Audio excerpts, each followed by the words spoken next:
take the field tonight on a very warm evening. The homestand will resume after a night off last night. You've got the Kansas City Royals coming in. They're a young team that's building something. The Rangers, they'd like to tell you they're doing the exact same thing, and that'll be on display tonight as these two teams get it together for the first of a three-game series. Along with Tom Grieve, I'm Josh Lewin. Let's talk about the one established starter, though, in the Rangers rotation. We're talking about young guys all over the place.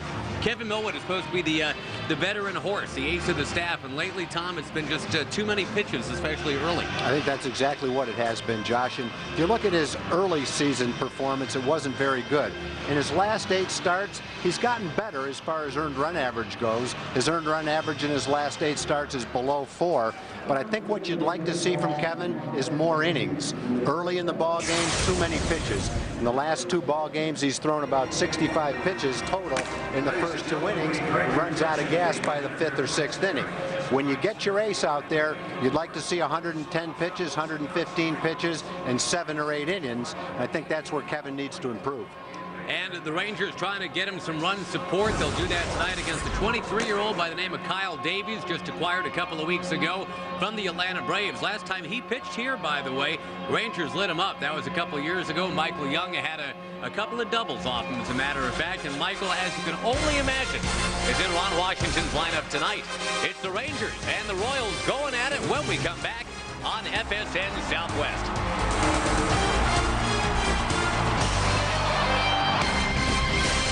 By Progressive. For a money-saving car insurance quote, call 1-800-PROGRESSIVE. By Jack in the Box. We don't make it till you order it. And by Southwest Airlines, the official airline of the Rangers. Visit southwest.com.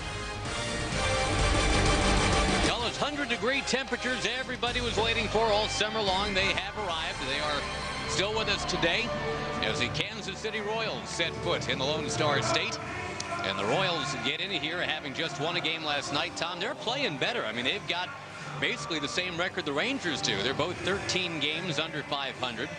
You've got Kevin Millwood on the mound tonight against Buddy Bell's ball club, and it won't be Buddy's ball club much longer. He's already announced he is stepping down at the end of this season, maybe eyeballing a front office job. Yeah, and I think Buddy wants to spend more time with his family. It's kind of a similar announcement that Mike Hargrove made. But I think one thing you can say about the Royals baseball team is it's better right now than it was when Buddy first started a while back. I think he's got the team headed in the right direction. The front office has made some good decisions. They've got some good young players, got some good young pitchers, got some good young minor league players. So I think they're headed where they need to go. They put a whooping on the Rangers a few weeks ago in Kansas City. Swept them.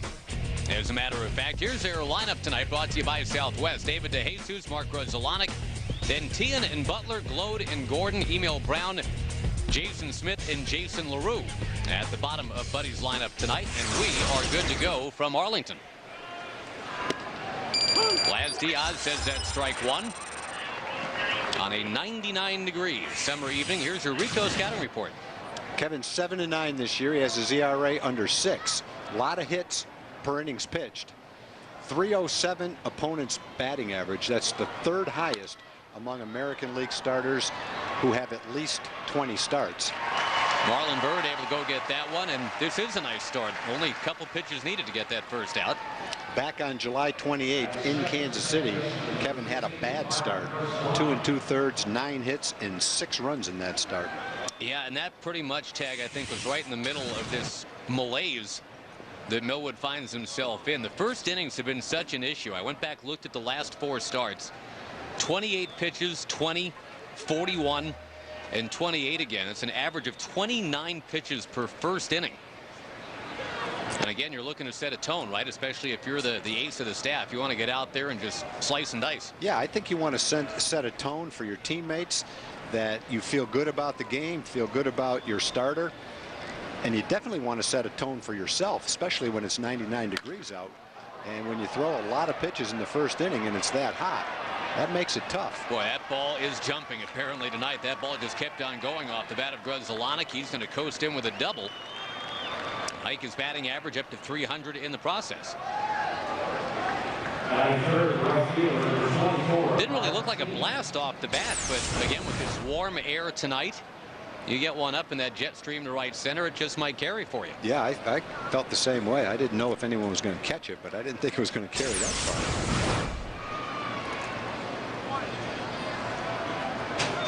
Mark Teahen, who broke a long homerless drought in the game that the Royals played last night, his first home run since May.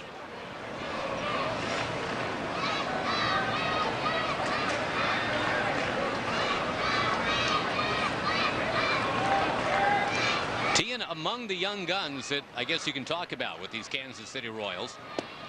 Obviously, as we've already discussed ad nauseum the last few weeks, Tag, the Rangers, they're running a young team out there too.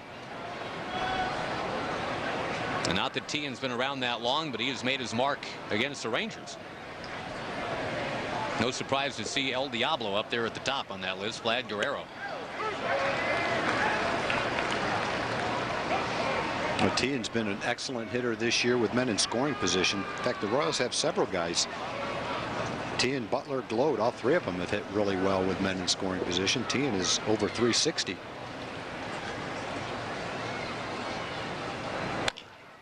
Good pitch. Yep. Right on the inside corner and jammed him. Got it right in there on him. Saltalamacchia will scamper to the bag. On to third is Grzelcyk, but 2 down. You can see the catcher set up right on the inside part of the plate, and he delivered the ball there, and they got their desired result, a weakly hit ball. Now, if Millwood can go get the 21-year-old Billy Butler and do it rather quickly, we'll have a nice initial storyline tonight, Tag, because as we just mentioned, the average number of pitches in the first inning for Millwood has been 29 of late. He's at 7 with a couple outs here in the first inning tonight. So let's see if we can go get Butler, get the guys in there to sit around that oscillating fan, cool off, get ready to take their cuts against Kyle Davies.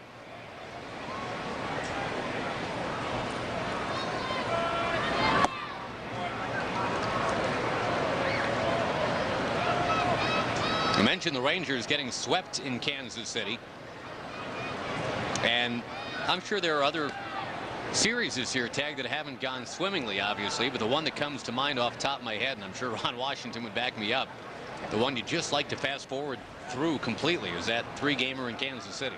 Well, the 3-gamer in Kansas City and the 3-gamer in Orlando, I guess, would yeah, probably be at the top of the list. And we just got done playing Tampa Bay. Didn't sweep them in return, but at least won 2 out of 3 from them. Butler pops it to the opposite field. The Royals take a 1-0 lead. Now, only an average of 2 pitches per batter. That's the good news.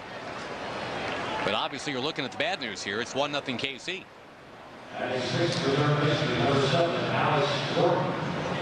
Butler had the go-ahead first inning hit in the very first game of that 3-game series that the Rangers and Royals played last month. That one was a 3-run home run. Kevin was trying to tail that ball in on Butler's fists and got much too much of the plate, and Butler inside outed it to right field. Well hit line drive base hit. We should talk also, Tom, about the mechanical adjustment, the slight adjustment that Kevin has made going to that first base side of the rubber from the third base side. And the desired effect there is to get the ball down and away to right-hand hitters. Billy Butler, a right-hand hitter. And as you said, the ball didn't quite get where he wanted it to. Yeah, that particular pitch he was trying to throw in to try to jam him. Kevin's ball will tail into a right-hand hitter pretty well, but didn't quite get there. Kevin's been in the big leagues 10 years, and he says this is the first time he has made this adjustment, going from the third base side of the rubber to the first base side. I would think, very simply stated, Tom, it's, you know, time to just kind of take stock. ERA is up near 6. And I think Kevin isn't too proud. You know, I mean, if he had a 3.9 ERA, he might say, hey, look, I'm comfortable with everything I'm doing. But at 5.9, and the pitching coach says, I got something you might want to try, I think Kevin is willing to listen. I think when you're in that situation, you are a little bit more receptive to new ideas. Got it in on Gload, who twisted foul.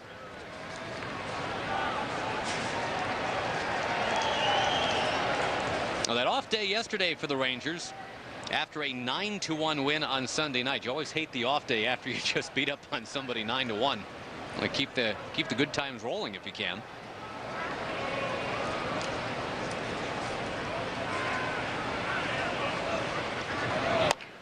Boy, not much of a swing right there. He just pokes at it. Kinsler on to Saltalamacchia to end the inning. So one run in on the Billy Butler base hit. And the Rangers coming up against Kyle Davies next.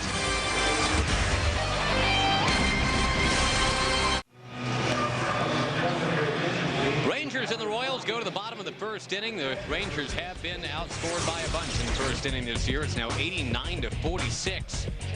But a chance to strike right back with Frank Catalanato at the top of the order, hitting the ball very well of late. The rest of the Southwest Airlines batting lineup: Kinsler and Young, Bird and Botts, Nelly Cruz, Gerald Laird, Jared Saltalamacchia at first base, and Ramon Vasquez in for the ailing Hank Blaylock at third. Tom, we get to talk about a 23-year-old starter. It's all about youth for Kansas City. And Kyle Davies brimming with that. Here's the Rico scouting report. Kyle Davies just came over to Kansas City 2 starts ago from the Braves. This season combined 5-8, 5.64 is his ERA. He was involved in the Octavio Dotel trade. First inning this year, he has not fared too well. An 8.50 ERA and almost a 400 opponent's batting average. So we talk about Kevin struggling pitch-wise in the first inning. Davies has struggled in a lot of ways in the first inning, but he's been a lot better after the first inning. So that would appear to be the key for him. Get through the first inning. He's only 23 years old. The game you talked about, Josh, that he started against the Rangers a couple of years ago, he was only 21 years old. It was on a June midweek ball game here in Arlington with the similar weather conditions, upper 90s. And it took a while for Davies to get out of that particular first inning. In fact, the Rangers had 5 runs on the board before he had the first out.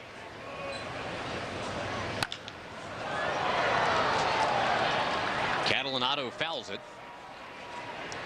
Davies, one of those guys who, if you read Baseball America and publications like that, you've been hearing about him for a long time. Baseball America had him pegged as the best 14-year-old prospect in the country when he was 14. Best 15-year-old prospect when he was 15. So suffice to say, there have been some high expectations for a while for Kyle Davies. And I think in that regard, Tom, it's almost fitting now that he plays for the Royals, because everywhere you look, whether it's Alex Gordon or Billy Butler, it's all about young kids with high ceilings. Yeah, it's putting a lot of pressure on a teenager when they publish that list. The best, I think they start with 12-year-olds. Right. And number one, it's very difficult to determine who that player would be, the best teenager in the country at each given age. You just don't know who they all are. And when you finally pick one, the pressure you put on that young player is pretty significant. I'd almost rather be one of the kids that goes under the radar and no one knows about you till you get to be in high school. For that, we take you on deck to Ian Kinsler. You know, a guy like that, a 17th round pick who bounced around from college to college and was under everybody's radar. And I think Ian just became a pleasant surprise. Catalanato keeps on trying for the left field corner, and now he hits pay dirt. Opposite field double. And I'm sure a little bit of a flashback for Kyle Davies to that warm June night here a couple of years ago. Probably a little bit of a flashback to what happens to him in the first inning this year. He's, I'm sure, well aware of what that statistic is, his struggles in the first inning. And that's belt high pitch away. Cat is very good at hitting the ball where it's pitched. And it's a lot easier to hit that ball on a belt high pitch than it is a knee high pitch. Well, the fact that that ball was up made it a little bit easier for Cat to drive it like that. 8-pitch at bat for the Cat. And now here is Kinsler.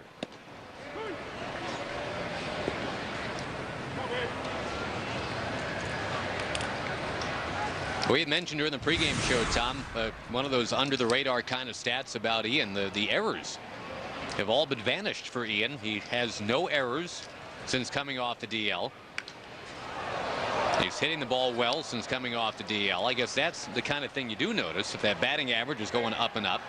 I think that, Josh, is a great indication that many of the errors early in the year were not physical errors. You can't turn a physical problem around that quickly, but you can turn a concentration problem around. And I think since he's come back, his thought process is a lot different, both in the field and at the plate.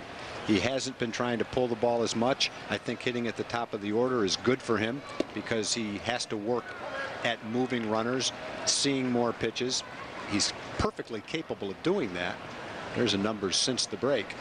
And with Ian, I almost think early in the year the home runs almost weren't good for him, because even if it was only subconsciously, I think he tried to pull the ball, and I think he tried to hit home runs, and that got him in a little bit of a problem. Going to golf that one into shallow center field. De Jesus has got it.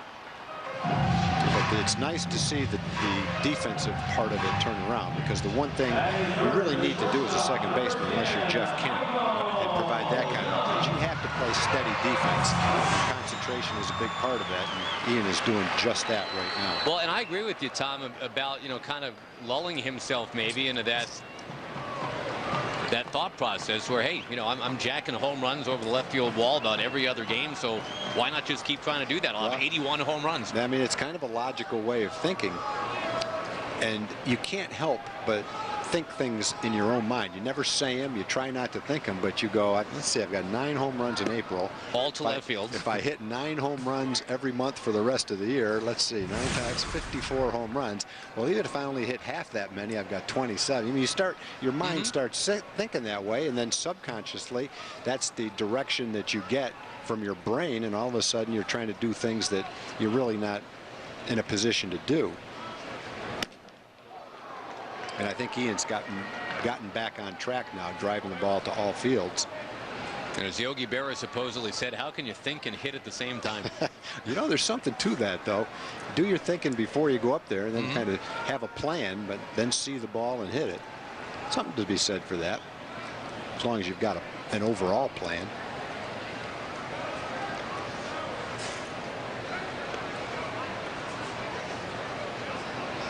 Oh, and 2 to Michael Young. And now he's gone. A fastball on that outside corner. Rangers unable to advance Catalinato yet. That'll be left to Marlon Byrd.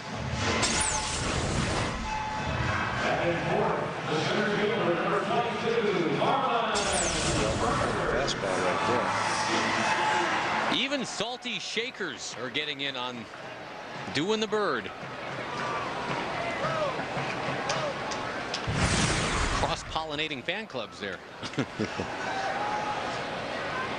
Marlin continues as one of the more popular Rangers here in 2007. Ground ball to short.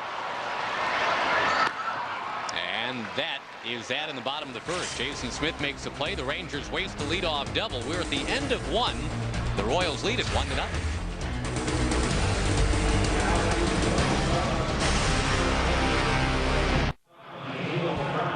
Kansas City's got a 1-0 lead. We go to the second inning of play, and as we do, we usher in our good friend, our fine buddy, Mr. Jim Knox. Thank you, Josh. In the Fox Box, we got a nice little breeze here this evening, and this is the place to be for discount tickets. $10 seats right here in the Fox Box.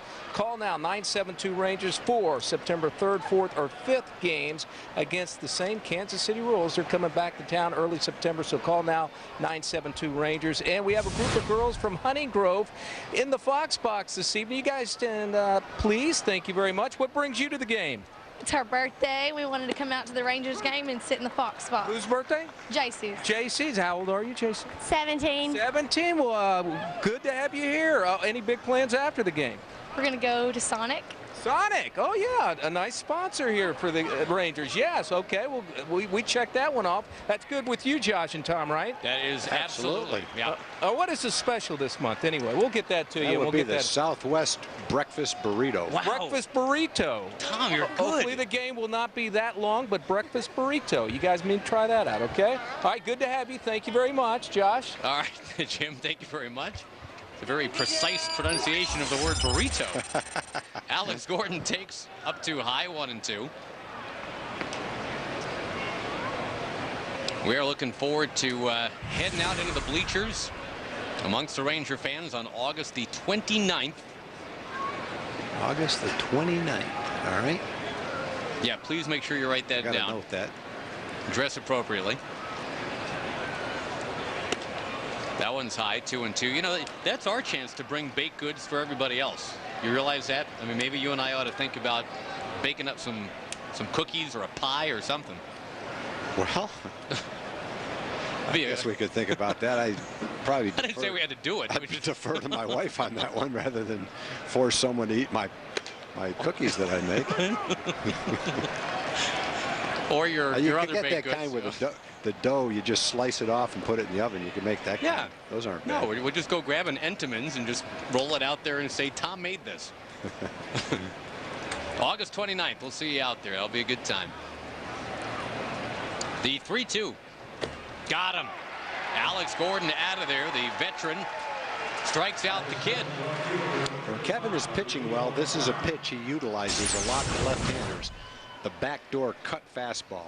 Looks outside and then just curves enough to come back and catch the corner. Alex looked at that pitch like it was a little outside, and judging by our tracker, he was right. That ball was trying to come back and catch the corner, never quite got there. But Las Diaz gave the call to Kevin. Alex Gordon didn't like it, and based on the replay on our tracker, might have had a little bit of an argument there. Las Diaz, I wonder every time if he sees these Royals uniforms, Tom, we were talking about flashbacks earlier. He was the umpire that in that Royals White Sox game at U.S. Cellular Field a few summers ago, got attacked by those idiot fans that came out from the first base stands, and thankfully were jailed soon after that. That was one where you'd love to see that same fan attack Las Diaz off the field by himself, and Laz saw him coming. That'd be the last guy that guy ever attacked. You know, Laz has some moves, but he never saw that one coming. No. There's a rip and a miss by Brown. It's not like there was even any controversial calls. No, the guy was just a nutcase. Right. He and his son both. Remember that? It was the two of them. Yeah, that son has a great chance of success with a father like that, boy. That's amazing. Hey, son, let's just go on the field of a major league game and. Oh, great idea, Dad. Let's just whip up on a random umpire. Inside 2-2. Anyway, that was the White Sox Royals game from. Most families, when you look back at your childhood days, you go, Dad, remember that time you took us all to the doubleheader at Yankee Stadium? We had such a great time. And that kid can look back and say just what you just said. Dad, remember that time we attacked Las Diaz, got thrown in jail after the game? That was great. Email Brown down on strikes. What a nice first couple of batters here for Millwood in the second inning. Gets Gordon and Brown on strikes. Oh, good slider right there. Well located pitch. That's the story for Kevin this year.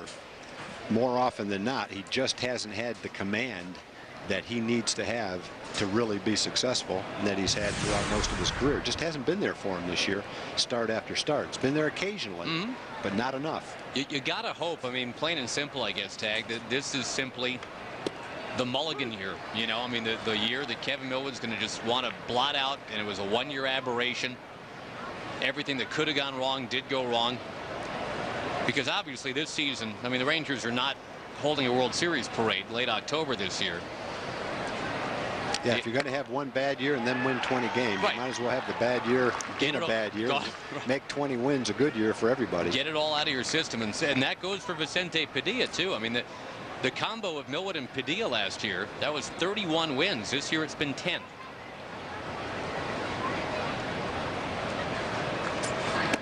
Well, so far in this game, the move to the other side of the rubber looks like it's paying dividends. 2 innings on 27 pitches.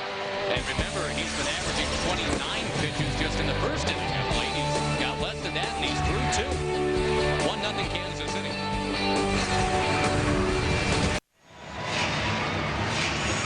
One-0 Kansas City. We are just a few hours away from the signing deadline for the draft picks of this past June, and our Geico quote coming from Rangers GM John Daniels.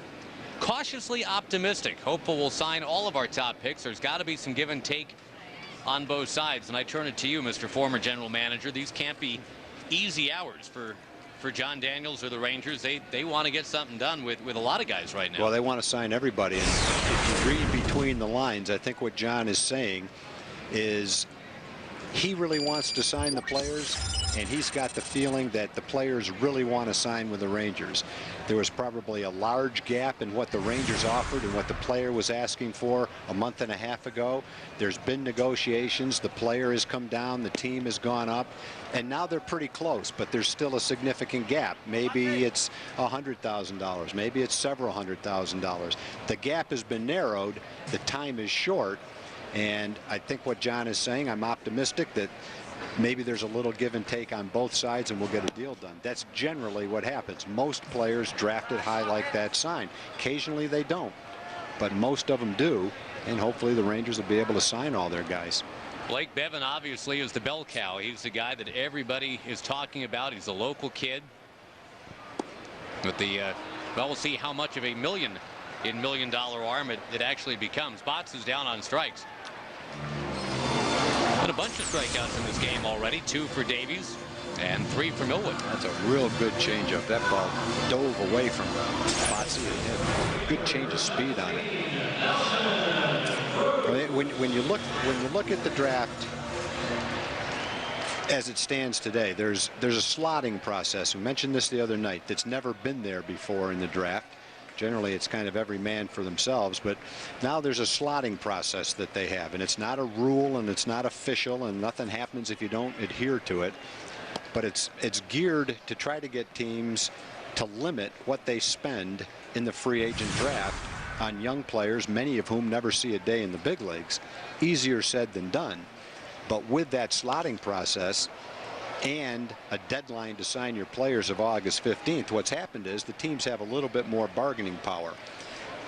Major League Baseball has this unofficial slotting process which teams are trying to adhere to, and then you have the benefit, if you don't sign your player by August 15th, you get a very similar draft choice, an extra one next year in the same spot where you lost this player. That gives you at least something. You lose a year of development time, but for these players you don't have it anyway because none of them played this year anyway. So that, that creates a situation where it's coming right down to the wire with a lot of players who were drafted in the first, second, or third round. Everyone's waiting to see because it's kind of a new process what's going to happen. Are the team's going to just say at the end, okay, fine, here's your money, or the player's going to say, okay, I want to play, I'll take it? Chances are to be somewhere in the middle of that. Nelson Cruz barely missing down that first base line, still 2-2. But also what's going to happen is there's going to be a lot of signings of players that go well above the slotting process. Hopefully there'll be some added or maybe a little bit below it, but there's going to be some guys get more money than the slot might indicate before they ever started the negotiations. But right now in the final hours, it's basically a high stakes game of chicken, right? Pretty much. It is. Who veers first? And the agent and the player and the parents are saying, look, they have to sign us. You are the #1 draft choice. They're trying to develop young players. They have to sign you. And the team is saying, look, this kid really wants to play. He needs to sign. He's never going to be in a better position in the draft. And both of them are saying, let's wait it out. And now they've waited it out, and here we are. It's kind of the final hour. We'll find out. And obviously, the history, the recent history, a lot of Ranger fans will say, well, hey, you guys, you could have had Barry Zito, but over $50,000 to let him walk away. And, well, let's just get it done, find a way, because we like the players that you drafted. Now let's get them on the dotted line. Yep, that's exactly what the team's hoping to do. So the fans who feel that way, and most of them do, don't feel any differently than the team does. That's the way they feel too.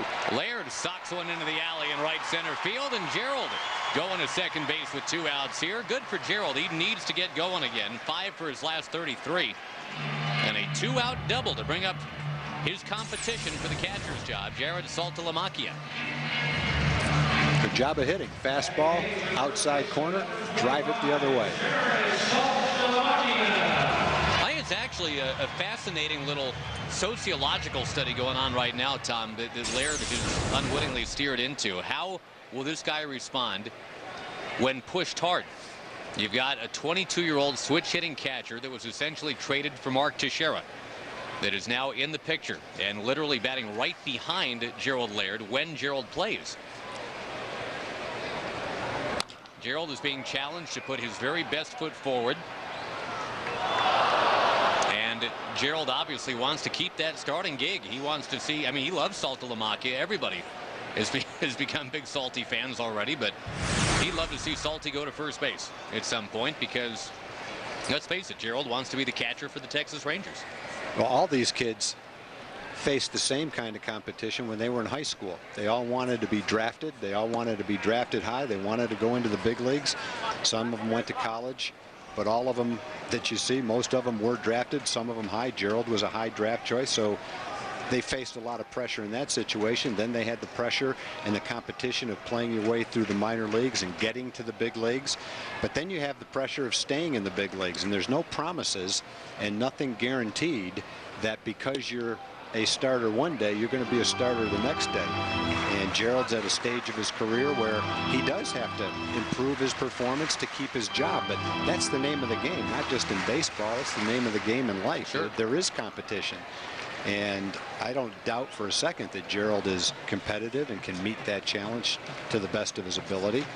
But the Rangers have a responsibility to put the best team they can on the field, and that's putting the best players at the position that they have. And if it ends up being Gerald, great, but if not, then he's got to understand that part of it. Davies with the changeup, striking out Saltalamacchia. The battle of former Braves prospects right there. Kansas City still on top 1-0. Check this out. With this controller, your character will mimic your exact motions. See? Now throw me a pitch, just like we're outside. Want to get away? Now you can. With Southwest Airlines Internet specials, you can fly to 63 destinations nationwide for just $49 to $109. Purchased by August 23rd. You are now free to move about the country. The Rangers take on the Royals tomorrow at 7. Texas Ranger Baseball being brought to you by your Texas Dodge dealers, also by Geico Insurance and by Rico. Well, the Rangers and the Royals progressed into the third inning tonight. Kansas City got a 2-out single from Billy Butler to score a run in the top of the first. That had to be a security blanket that little girl had, Tom. I can't believe she needs it for warmth. No, that's her blankie right there. Don't leave home without it. Here is Jason LaRue. He takes high. Tom, I know you want to join me and the rest of the baseball world tonight in just saying a quick shout out and mourning the passing of a legend in the baseball community today. LaRue is going to hit one in the air to right field. That ball jumps and goes to the track. Cruz has got it. The scooter passed away today, Phil Rizzuto. And I don't know about you, but watching ball games back east 10, 15, 20, heck, 25, 30 years ago, what a treat to watch games with Phil Rizzuto. And he was before my time. I never saw him play except on film and tape and all that, but I know he was my dad's favorite player. Well, he was a great player, and I think he made even more of a name for himself as an announcer. As great a player and as great as the teams were that he played on. Calling people huckleberries. And he was great. And he was kind of the Yankees version of Pee Wee Reese. Mm-hmm. They each had the same kind of a diminutive, hustling type shortstop who was a kind of a leader of the ball club. So he was a good player on teams that had a lot of great players. Of all people, George Steinbrenner had the sweetest thing to say about that today. He said, I guess heaven must have needed a shortstop. George went on to say he epitomized the Yankee spirit, gritty and hard charging, and he wore the pinstripes proudly. And obviously around here, not a lot of Yankee fans, and that aside, he was one of the greats. Phil Rizzuto passes away at the age of, I think it was 89. Wow. 1-1 pitch is hammered in right center field by David DeJesus. On the run, Marlon Byrd. He's got it. Fly ball to right, fly ball to center, 2 away. And Marlon was getting ready to set sail for that one, but he never quite had to. You know, one Phil Rizzuto tradition that you carry on, Tag, is the faithful acknowledging of birthdays and anniversaries, reading notes from the fans. And He would remember. Did he used to do that? Oh yeah, constantly. Phil would talk about his favorite place to get a cannoli or whatever was on his mind. He was the every fan's announcer. He just talked about whatever he felt like. Yeah, some people don't like that. They rather hear just baseball, but I think by and large most fans like to hear that kind of stuff occasionally. You don't make a whole show out of it, but occasionally they like to hear that. And in Phil's case, I mean, he was just such an endearing, likable guy. You know, you kind of he had all those. He's the guy that would write WW down in the scorebook, and that stood for wasn't watching. 1-1 the count to Grzelcyk. Yeah, I don't think there was a Yankee fan that didn't love Phil Rizzuto. Impossible not to. And fans of Meatloaf will remember he was featured on Paradise by the Dashboard Light, too. His play-by-play was in the background. Grounder near third. Vasquez shifting over, throwing on the run. Nice play. And Kevin Mulwood, the single best thing we can say is he's working quickly and efficiently tonight. He's got only 35 pitches through 3 innings, although the Rangers are trailing 1-0. Like I said, we live in a society where the individual ego and the group dynamic are in constant struggle. Response? Yeah, I have a response. What? Geico. 15 minutes could save you 15% or more on car insurance. 1-0 Kansas City. The Rangers and Royals again tomorrow and Thursday. Don't forget, tomorrow's a $1 hot dog night. And current and former Rangers will be signing autographs for kids 13 and under. Out in the concourse during batting practice for Dr. Pepper Autograph Wednesdays. Getting your tickets is easy. Just call 972-RANGERS. RANGERS. Or go to TexasRangers.com. 2 hits apiece for the Royals and the Rangers. Kansas City's got the only run. And the Texans are trying to change that right here. Vasquez will take on the outside edge. Strike 1. We will check some scores for you in this inning. Some great races all of a sudden in divisions where you thought there might not be great races. I'm talking, I guess, mainly about the AL East tag, where the Yankees had won 10 of 11 coming into tonight, 4 in a row, and it moved to within 4 of the Boston Red Sox. But tonight, it is not going well at all for the Pinstripes as Vasquez fouls it away. Baltimore is at the Yankees tonight, and the O's have an 11-0 lead in the 6th inning. Boston is trailing at home to Tampa Bay, though, 1-0 in the 8th.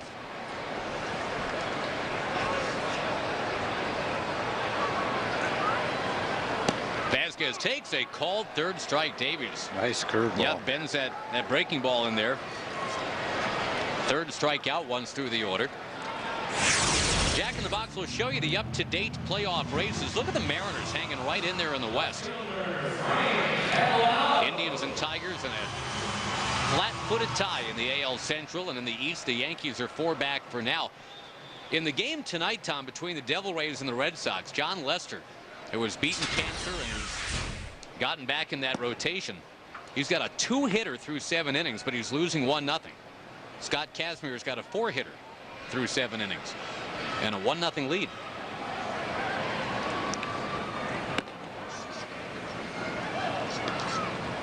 Two and 0 to Catalinato.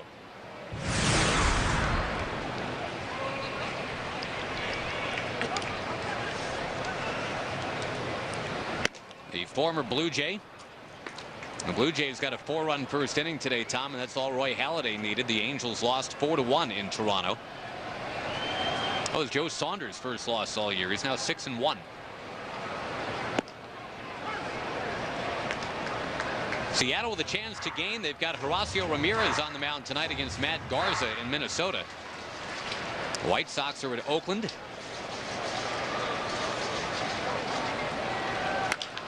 Catalinato, who doubled to left in the first inning, is going to just miss doing it again.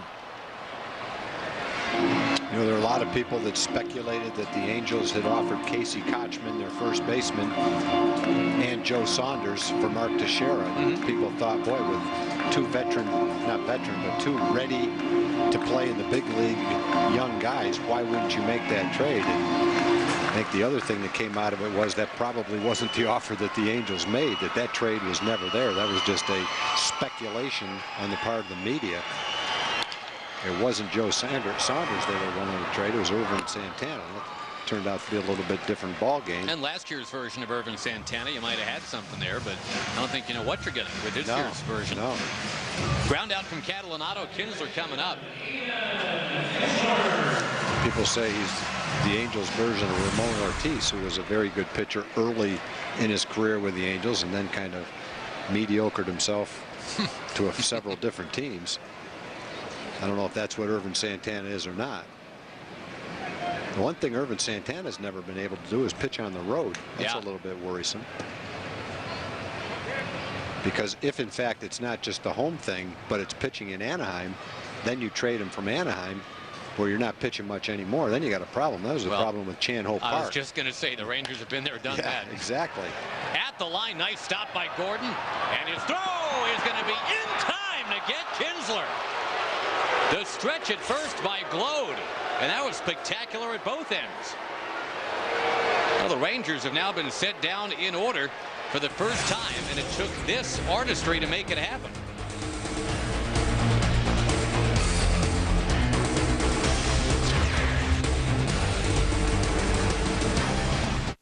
On the FSN Final Score presented by DirecTV. The Bronx Bombers look to chase down the AL East title as A-Rod and the Yankees battle the Orioles. Plus, John Smoltz and Mark Teixeira lead the way for the Braves as they host Barry Bonds and the Giants. And Carlos Zambrano goes for win number 15, but Aaron Harang and the Reds stand in his way. All that and more coming up right here tonight on the FSN Final Score. Ooh, smell this one. What is it? Waterfall. That's nice. Ooh, hey, try this. It's a cinnamon seashell. Oh, I like it. Isn't that good?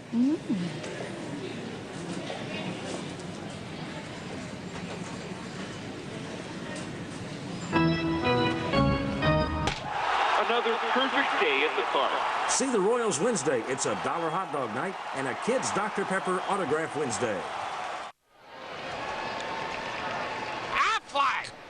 The Aflac trivia question brought to you by Aflac Insurance. When was the last time the Rangers bullpen led the American League in ERA? The Rangers have had an outstanding effort from the bullpen this year. The starters are trying to earn their keep, trying to get a little stronger as the season winds down. Answer coming up in the bottom of the fourth inning.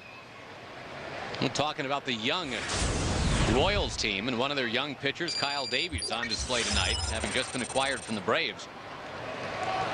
I think about what the Braves have given up. Kyle Davies, Jared Saltalamacchia, Elvis Andrus, etc. Many of their top flight prospects to try and catch the Mets here in 07. I gave up Kyle Davies for Octavio Dotel. Dotel's on the disabled list right now. Not much to show for that. Nope. But the Royals continue to stockpile just like the Rangers are stockpiling young arms. I'm rooting for the guy they've got at single A right now, Rowdy Hardy. Oh, that's a big name. I mean, on the name alone, I hope the kid makes it. He's 12-2 with an ERA of 2.06. Wow. In Wilmington, Delaware right now, A-ball. One of the top prospects down there. His manager is Rocket Wheeler, by the way. Rowdy is managed by Rocket for the Wilmington Blue Rocks.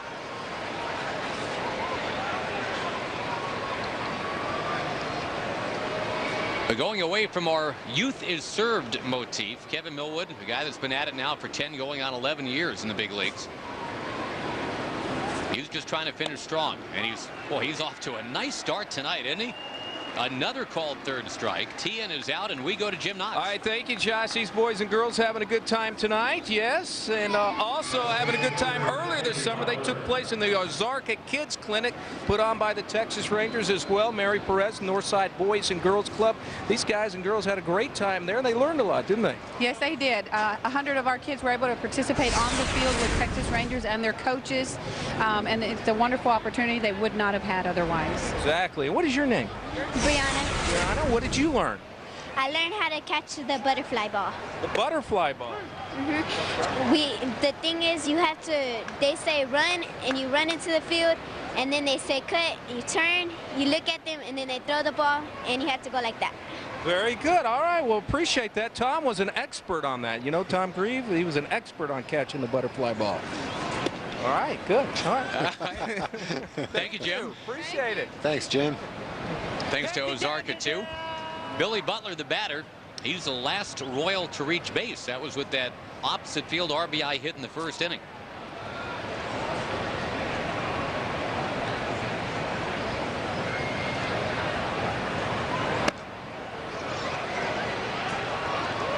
One American League score we didn't get to, Tag. Kevin Millwood's former team, American League team, the Indians, are head-to-head with the Tigers tonight. They're 2-2 in the 7th inning at last check.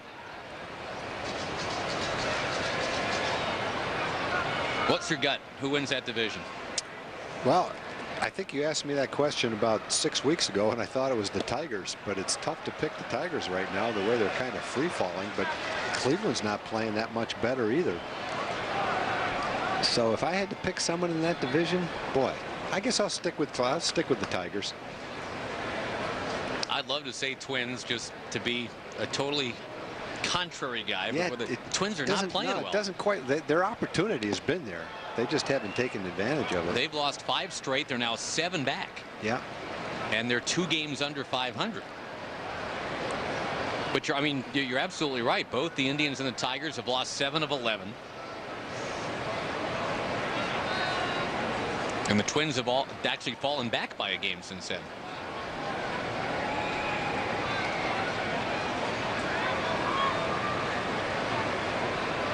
Two to Butler is inside.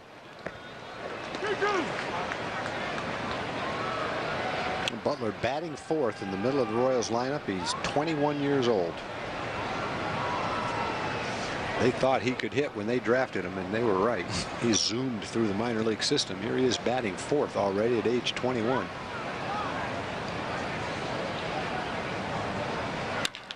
Grounds this one to short. Easy pickings for Michael Young.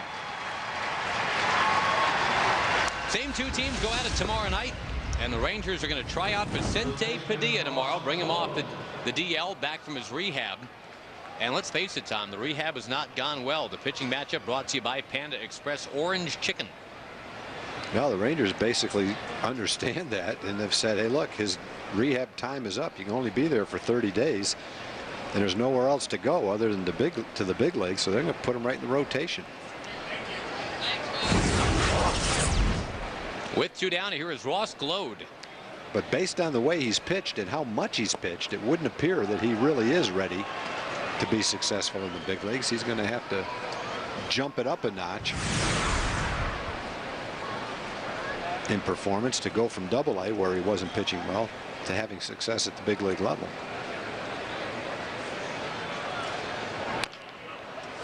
Boy, one nice thing we can talk about with Millwood tonight, Tag, he's getting ahead of a lot of these hitters. Twice as many strikes as balls so far for Millwood. And again, the expediency with which he's working right now. Wasn't too long ago he was in the 40s in the first inning in one of these games.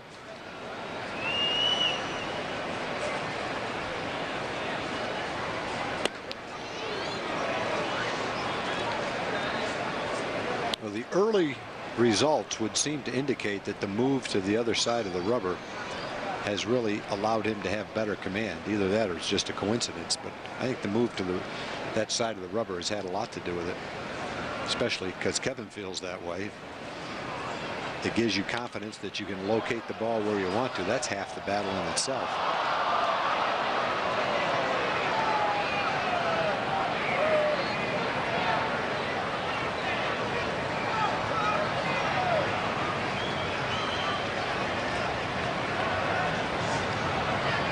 To welcome our Houston audience. Just joining us now, you're watching the Rangers taking on the Royals, and the Kansas Cityans leading 1-0 here in the 4th inning.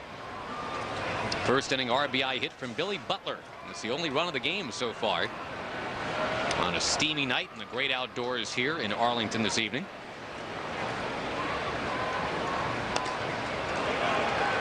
So far you've missed Kevin Millwood. The Kevin Millwood that the Rangers thought they had signed and got a pretty good glimpse of last year, Tom. I mean, there were certainly pockets of last season where Kevin was pitching like this, and he did come up with 16 wins for the team a year ago. Well, his record would be a lot better if he threw the ball every start like he's thrown it so far in this game.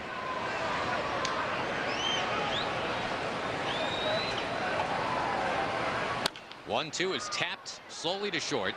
Young throwing on the run. Saltalamacchia is on the bag. 10 in a row set down by Millwood, and boy, he needed this tonight.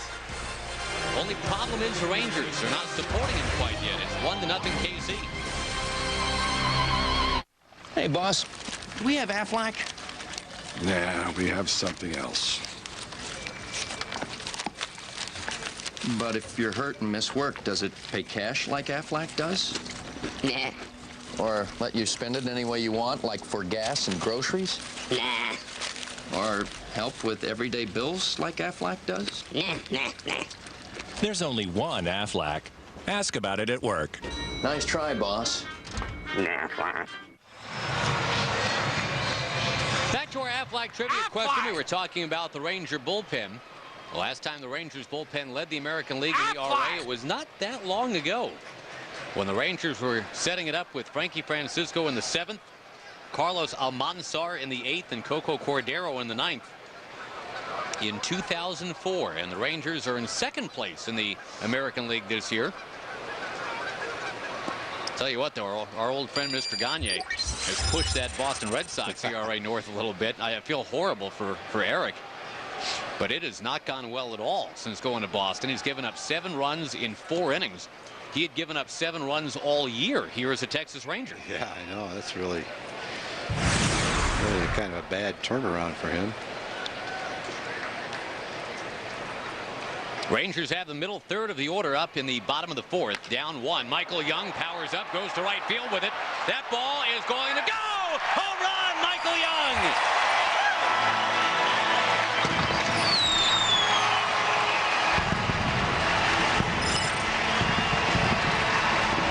Michael's hit a few balls like that this year. Earlier in the year where the ball wasn't carrying to right field like it normally does. Hot weather and the way the wind is blowing tonight, this is the night you want to get one up in the air to right field. He drove that one. I think the way he's driven a lot of balls to right field this year that haven't gone. Only this one, the circumstances were right. It carried several rows back. Well, Michael, who went from May the 6th until August the 6th without a single home run. That's 3 months and a total of 0. Now he's hit 3 in the last week.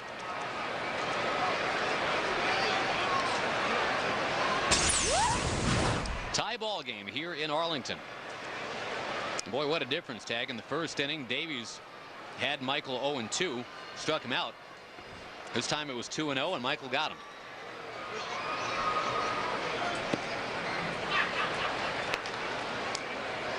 Seventh home run of the year for Michael.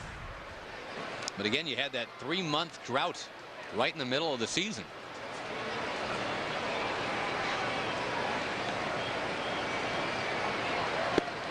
Off speed, and Bird is now at 2-2.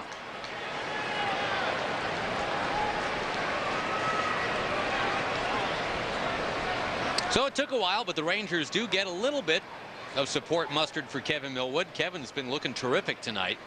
Retired 10 straight.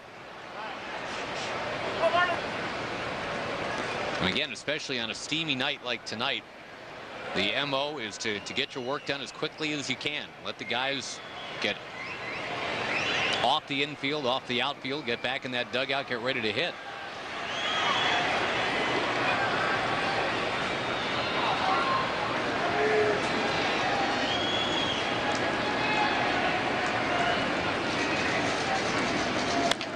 Bird, a little squibber.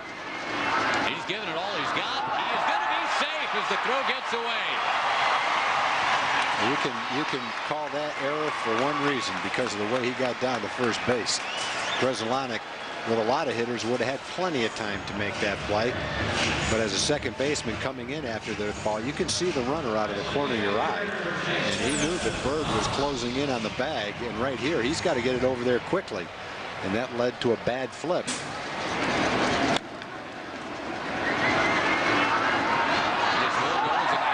single. He hustled himself right into a hit. Probably wouldn't have been a hit in Cleveland with the official scorekeeper up there, but it is here. Yeah, the ball that Young hit would have been a 4-base error. Jason Botts takes outside.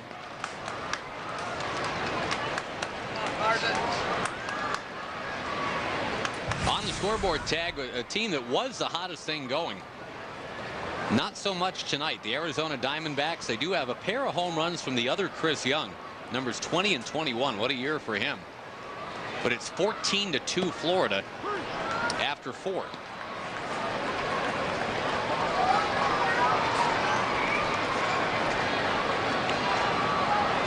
Now the Marlins, I think, a team kind of like the Royals tag, where they're trying to accumulate some almost ready major league talent. Obviously, they're trying to do it even more on the cheap than the Royals are. Well, they were a contender last year for a lot of the season with those young players. Then I think reality caught up to them. They had some injuries. They had some guys fall back a little bit. But you're right. They've got a good group of young players. They've still got Miguel Cabrera. He's got home run number 29 tonight. One of the best players in baseball that people don't know about is Hanley Ramirez, their shortstop. That kid is hitting 340. He walks. He's a stolen base threat. They got a defensive player. They have the Rule 5 pick from last year. Dan Uggla plays a terrific second base. He was leading the major leagues in extra base hits a while back. Might still be doing it. I haven't checked. Josh Willingham's having a big year. A lot of names that you wouldn't be familiar with as an American League fan. But they do. They've got some good young players. 2-1 to Botts. He was down and away, 3-1. We'll put in the call here for Jason Botts. One home run since coming up from AAA. That was against the A's. Jason had 1 homer in 50 at-bats as a Ranger last year. It was against the A's. This year he's got 48 at-bats with the Rangers, and again 1 home run against the A's. I'll take a walk instead, which actually is the quintessential element of Botts' game, that plate discipline. If it's not the 3-1 pitch that's made to order, the kind that you can blast over the wall, just go ahead and take ball 4. Now playing the right fielder, Nelson Cruz. Well, maybe the sight of these Kansas City Royals will get Nelson Cruz going again, Tag. He came up from AAA just before Botts did. And Nelly joining the team in Kansas City. He had 2 home runs his first game back.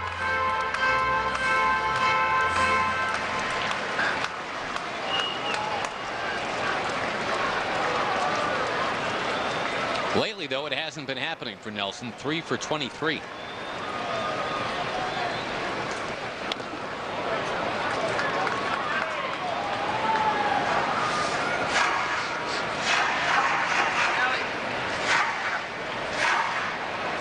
Couple other National League scores.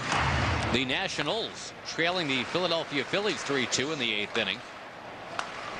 Well, the Phillies just 3 games back in the NL East. Mets are tied with the Pirates 3-3 in the 8th inning. That's the team the Phillies are chasing. Atlanta's just rallied. Mark Teixeira has homered. And the Braves have taken a 4-3 lead on the Giants in the 6th inning. Got the Braves 3.5 out, the Phillies 3 out, both behind the Mets.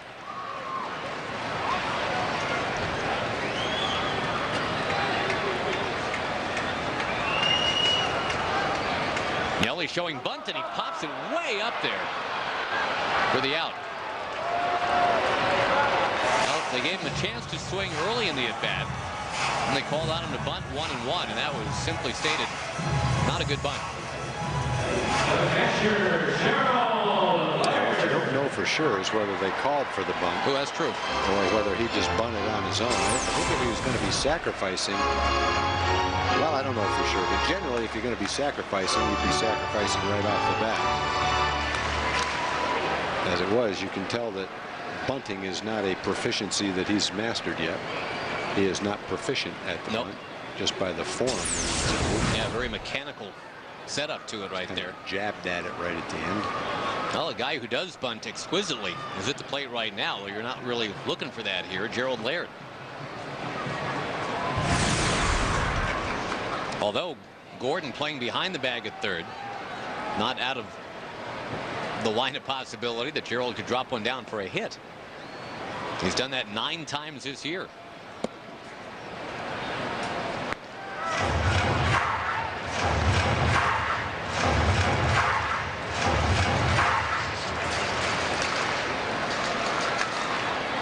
Gerald was swinging away in the second inning, and he blasted a double.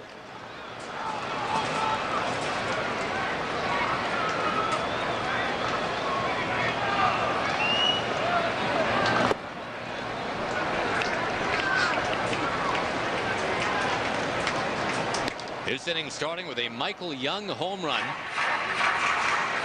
That's his second in 2 games and 3 in the last week. Marlon Byrd, the infield hit. Botts with a walk. Following the Cruz popped up bunt. Laird the opportunity. Saltalamacchia on deck.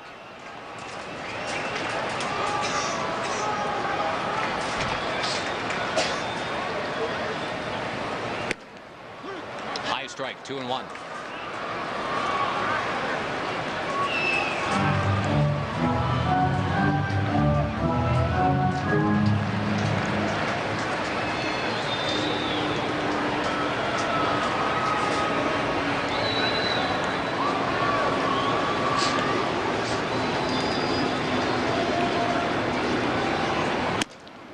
Another one rammed in there.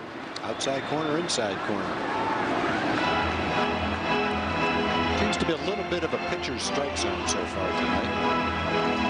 Hitters on both teams have a minor problem with the strike zone. Oh, we know Thursday that'll be the case. That's when John Hirschbeck will have the plate.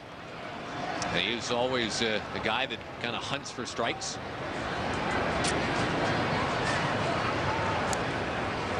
Rip and a miss. Well, the fastball's finishing off Gerald Laird. The Rangers having a heck of a time with runners in scoring position in this game.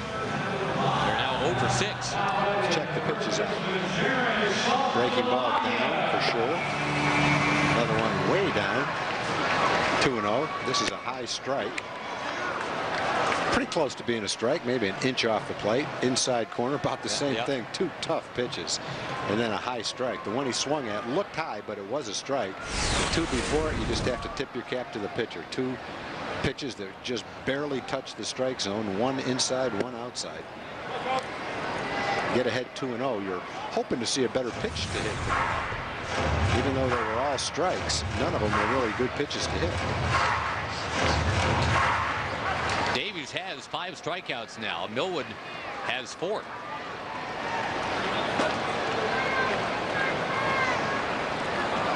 Again, the biggest thing the Rangers have lacked tonight is that big hit with a runner in scoring position. Good changeup. Excellent changeup, and we're told that that's the bread and butter for Davies. Sets it up with the fastball. Fastball tonight has been 90-91-ish, right around there, which is plenty of fastball if you have good command and other pitches to go along with it. Looks like he does. Seen a pretty good curveball, pretty good changeup.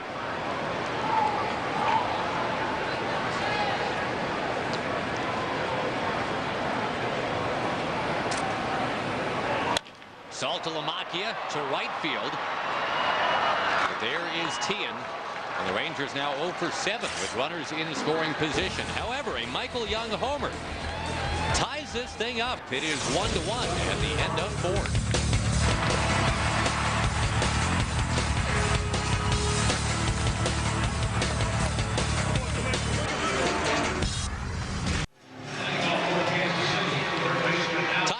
Heading into the 5th inning, and Alex Gordon among those to come up and bat for the Kansas City Royals now, the young Kansas City Royals against Kevin Millwood. Gordon out of Lincoln, Nebraska, only 23 years old, number 2 overall pick in 2005, and Corona taking some time out to tell you that he was the first player to win Baseball America's College Player of the Year and then Minor League Player of the Year back-to-back seasons. So basically they forecast greatness. He achieved greatness. And as you said, Tom, they hopped him all the way up from AA this year, hoping for greatness. What they've gotten is fits and starts. That ball taking off to left. Catalanato back on it. 1 pitch, 1 out here in the 5th inning. And 11 in a row set down by Millwood. Well, this is a huge step in the right direction for Kevin. His last start was not a bad start against the A's. He pitched 6 innings, had a quality start. He gave up 3 runs, but he walked 4 guys in that game, threw a lot of pitches. One good thing about Kevin, though, in his last 9 starts, 51 innings, now it's 55 plus innings. He hasn't given up a home run. But he's been keeping the ball in the ballpark. That is a long stretch, you're right, although Emil Brown, a candidate to go deep. A lot more home runs last year than this year, only 4 in 2007. 3 of the 4 have been 3-run home runs. So it doesn't hit him often, but he hits them with guys on base. He led this team last year in runs batted in. He had 81 of them. So that is quite a slip slide down to 33 here in 2007. Kevin's also been pitching well at home. His last 5 home starts, 4-0, 3.73 ERA. Good slider for a strike. All Kevin's pitches are working well tonight. He gave up a double to Grzelcyk in the 1st inning, a ball that got up in the jet stream and just kind of carried in between Bird and Cruz. Then Billy Butler, an opposite field RBI single. But that's it. Wow. Terrific curveball right there, and Emil Brown just walks away shaking his head. 12 in a row set down by Millwood. Pitch before it was a slider, which is a relatively hard pitch.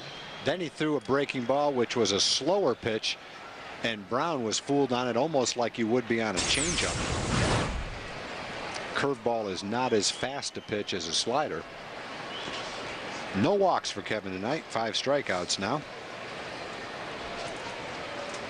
Yeah, last time out it was 4 walks. The only thing that clouded up what was a quality start, like you said, Tom. 6 innings, 3 runs. Well, after the big curveball, he starts out Jason Smith with heat. Fastball going right at him.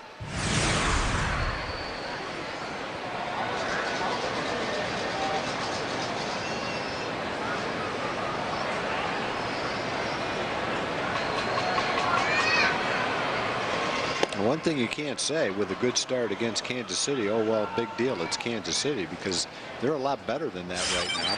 Oh yeah, they swept the Rangers in Kansas City. Outscored them 22-6. Yeah, so I mean they're a team that's a much better team right now than they were earlier in the season.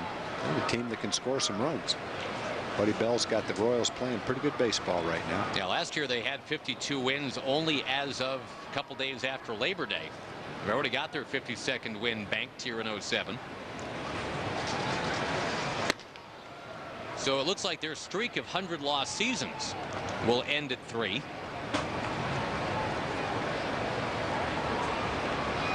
Barring an absolute just catastrophe of a meltdown the rest of the way.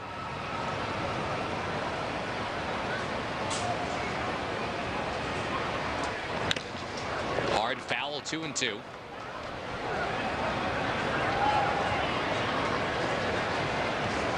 Well, again, as we said about Millwood, all you ask out of your ace, and this is why the Rangers thought he was a good investment, you want innings at this ballpark. You want the guy that last year gave the Rangers 220 innings.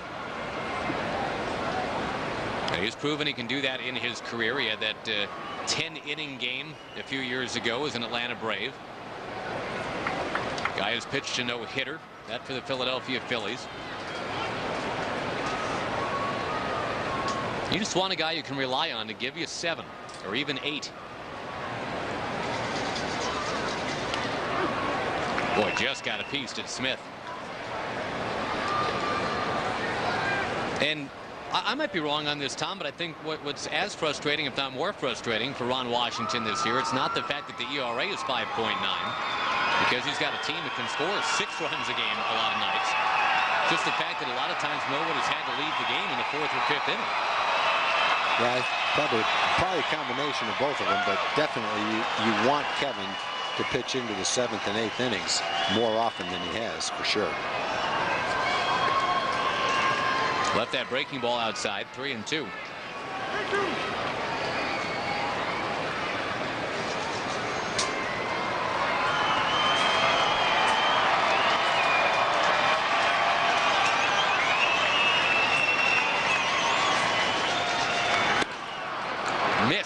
for his first walk of the game, ending the run of 12 in a row set down.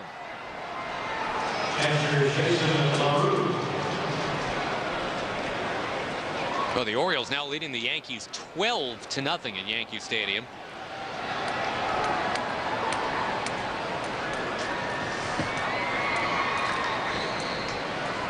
The Indians and the Tigers are 2-2 in the bottom of the ninth.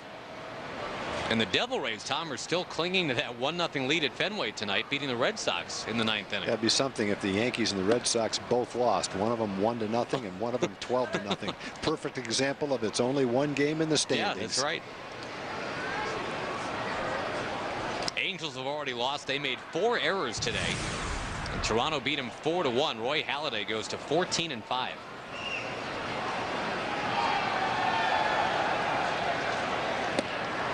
1-1 the count to LaRue, and the snap through is almost in time. As with a left-handed throwing first baseman, he's dead right there. It's a lot easier to put the tag down with your right arm than it is your left arm on that play. Left arm, you have to reach around, and it takes a while. Watch how much daylight there is right here. And it's a little harder to make that blind tag coming from the back like that. Inside corner, 1-2.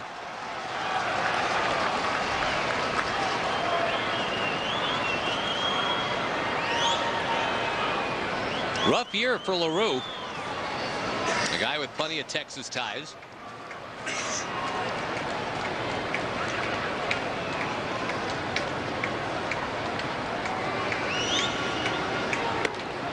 Now the breaking ball missing a little bit more here in this inning.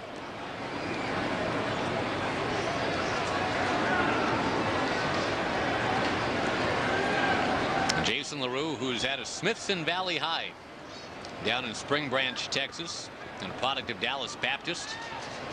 Also played at Northeast Texas Community College in Mount Pleasant. Going to make some contact there.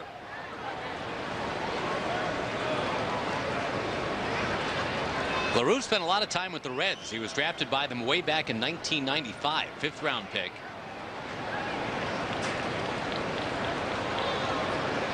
He had a couple of 14 home run seasons and a 16 home run season for the Reds. But never 400 at bats in a season for them.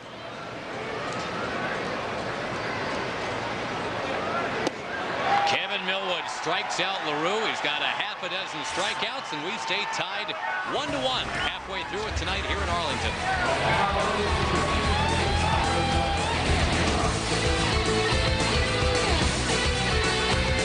In the Big 12 Conference is on Big 12 Showcase. On location, Showcase has highlights, exclusive features and interviews, and the latest from every sport in the Big 12. Big 12 Showcase, Fridays and Saturdays on FSN Southwest. Texas Ranger Baseball brought to you by your Texas Ford dealers, also by Aflac Insurance and by Whataburger.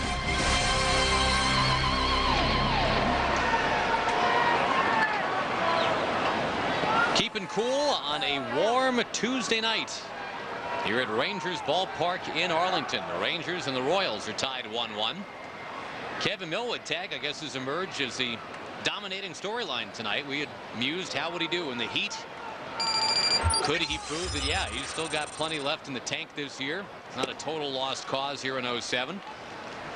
He's looked terrific tonight against a Kansas City team that's been scoring a lot of runs lately. It's not hard to watch him pitch tonight and see why. He's had good success with all his pitches and good command with all his pitches. And when a good pitcher can say those two things, you know he's going to be pitching a good game.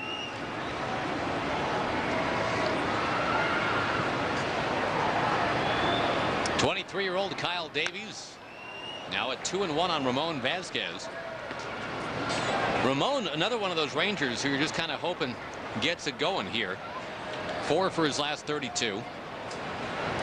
Only 2 runs batted in his last 20 games, but they were huge. They were on one swing, and it was to win a game against Seattle off J.J. Putz. I think one of the interesting elements, Tom, about the race in the AL West, you got 2 closers And J.J. Putz of Seattle, K-Rod with the Angels, that are two of the best in the business. And I guess it becomes how often can each team get their man on the field? How often can they bridge the gap to get it to their lights-out ninth inning guy? At the start of the season, it sure looked like the Angels had the better and deeper rotation. Vasquez down on strikes. As of right now, just 2.5 games separating the Angels and the Mariners. Folks are invited to play it cool this summer with the Starbucks Double Play combo. You get 2 Ranger tickets, 2 Starbucks Frappuccino blended beverages, and a game program, all for just $40. It's a $65 value, but, you know, because you're a friend of the broadcast, we can get you a deal. Pick up a coupon at Starbucks, redeem it at TexasRangers.com or at the Rangers ticket office. Hey, did y'all have a Sonic Slam winner on Sunday? No. So we got a big-time jackpot tonight, don't we? That's coming up. Catalinato is out, 2 down. That's got to be the biggest Sonic Slam jackpot of the last several years. I think so. I don't think we had one. That's coming up in the bottom of the 6th inning. What are we up to? I would say it's close to 3 large right now. They're close to $3,000. Stay tuned and we'll let you know. Eric Josephson says he believes, he's not Googled it to find out, but he believes that the record is 3,200 in the pot. We're almost there. And I think tonight is 2,900. And Eric is the keeper of those stats, so he would know. If anybody would know, it is Eric Josephson.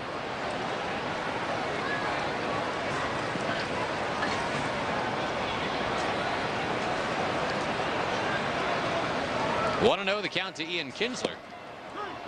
The guys in the truck all have various designations. Tom, kind of ancillary duties. For example, Kelly Donaldson, he keeps a stopwatch. When we say, boy, that ball was popped up and it was up there 6.5 seconds. That's Kelly.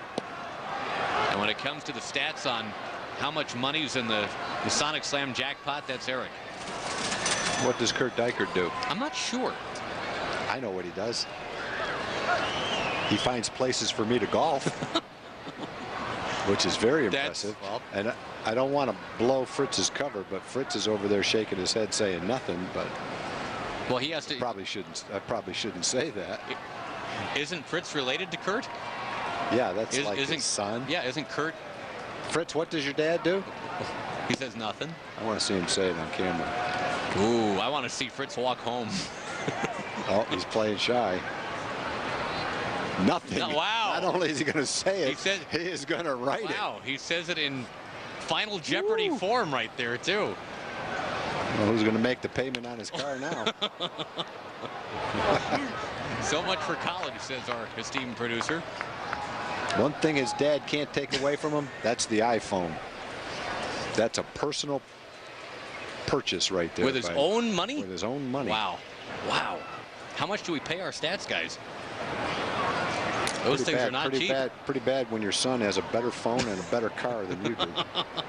No, that's the mark of a good dad, actually. Here's a foul ball back this way. I officially have the worst car in my family. You do? Yep. You got a nice car. See. That's counting 8 cars in our family. And mine is the oldest car, worst car. That's pretty. I just thought of that when I said that about Fritz. My car's 13 years old. Wow.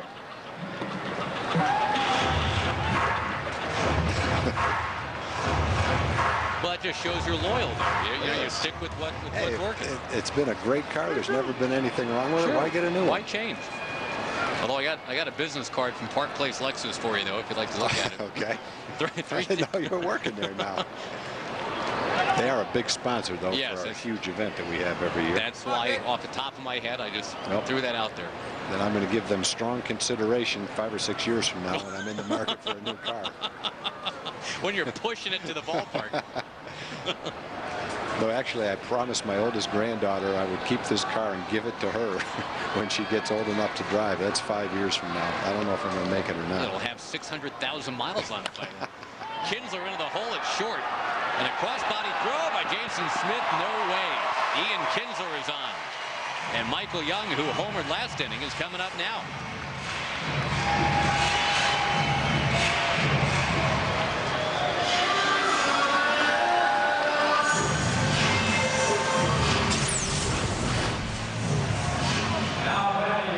Probably had no chance, but whatever chance he had disappeared as soon as he bobbled it.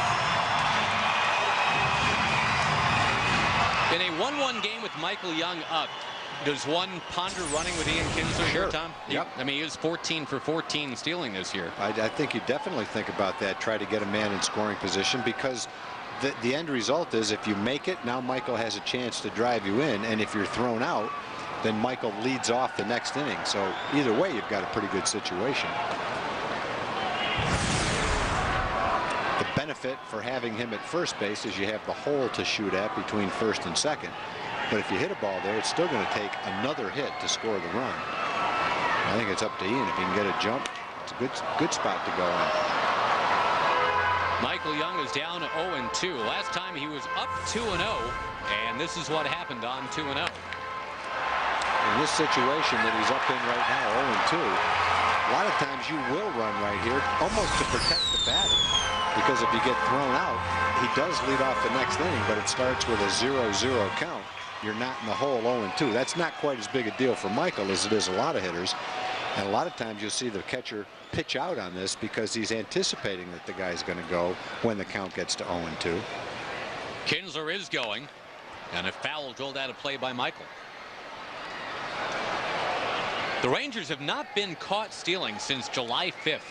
That is astounding, in that today is August 14th. It's been about 6 weeks since the last time a Ranger was caught stealing. They're 15 for their last 15. Ian for the year, perfect. You do have to be concerned about a pitch out, but you don't have to be concerned as much with whether you make it or not right here, because Michael either hits with a man in scoring position or he leads off the next inning.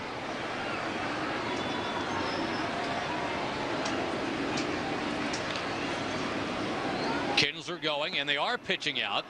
Ian diving in. He's safe anyway. He's 15 for 15. Well, you have to be concerned about the pitch out, but it doesn't mean he's going to throw you out when they pitch out. Well, I thought we had just jinxed the Rangers into their first caught stealing since July 5th. But nope, Ian's got too much speed. He had a good jump, too.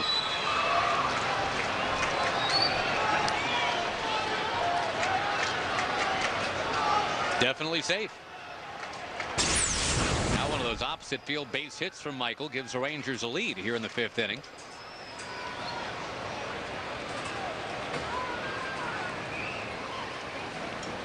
Ball getting away. Ian scampers to third. Another one of those would give the Rangers the lead.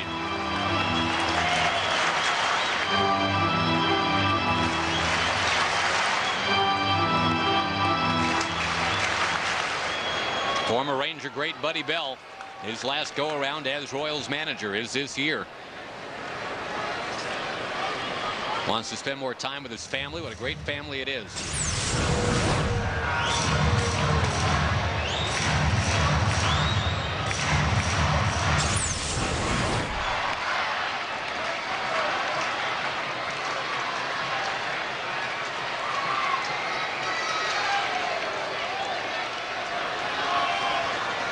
Two-out pitch. Got him.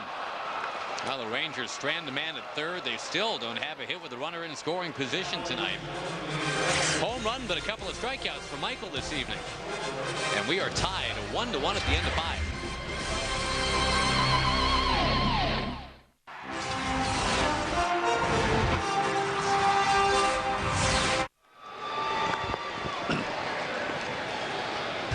You can bring the whole family to a ball game with the Coca-Cola Rangers Family Pack. You get 4 tickets, 4 Hebrew National hot dogs, 4 soft drinks. It all starts at just $60. Additional person discounts are available too. 972 Rangers is how to get that done. Looking forward to seeing you and yours at a Ranger game. One of our great Ranger viewers, Tom, Our friend Patricia Cole from Lubbock said she got a cheap airfare on a lark, was able to come to the Ranger game Friday night. Got the bobblehead doll, the Fergie bobblehead.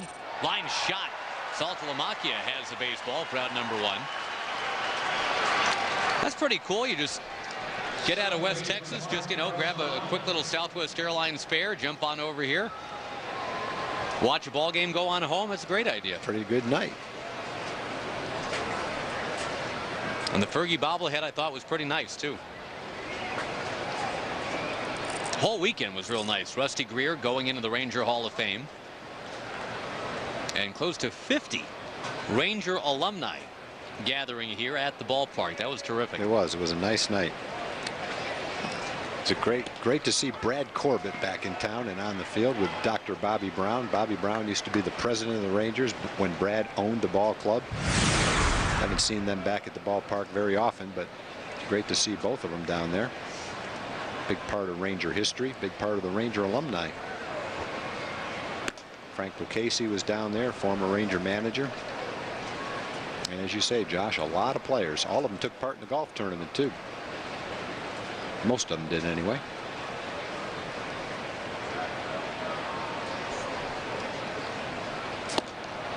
Slider missing away here to Grudzielanek. Kansas City got a run in the first. They have not had a hit since then. Millwood at 75 pitches.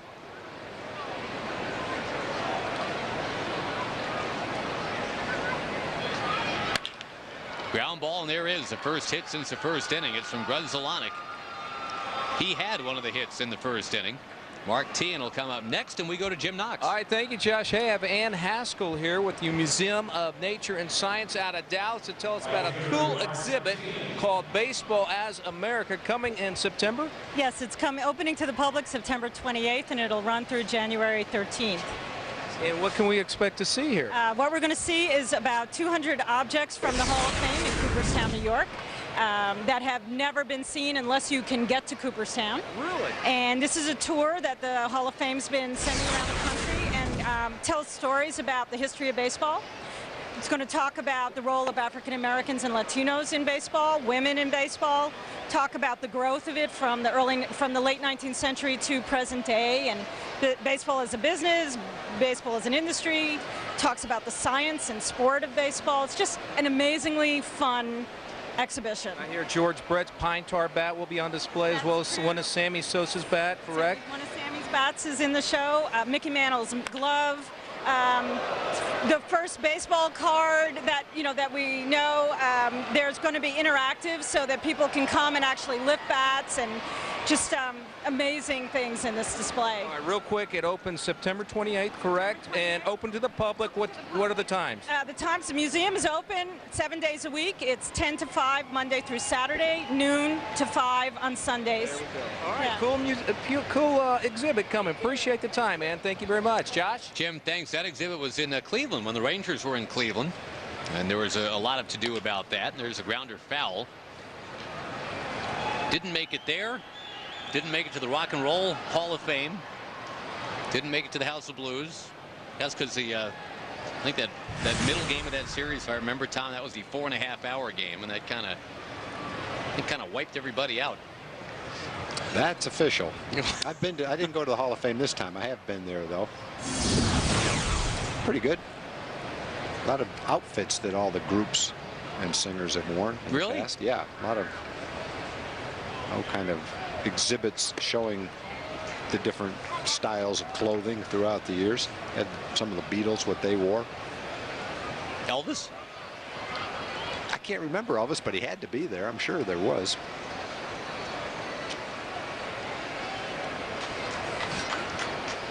Some say Elvis is still out there somewhere. Alive? Yeah, 2-2 from Teahan. That slashed into left field. Catalanato has got it at, well, or near the warning track.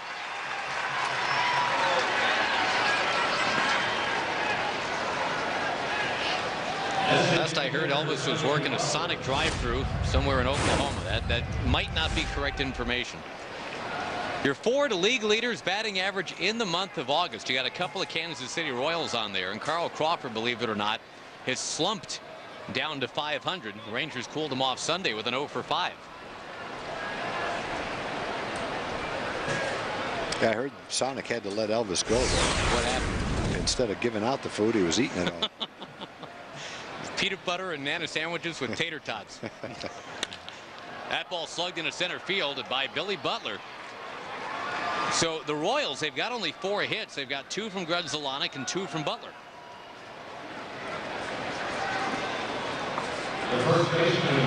We stay tied at 1 for now. Ross Glode coming up.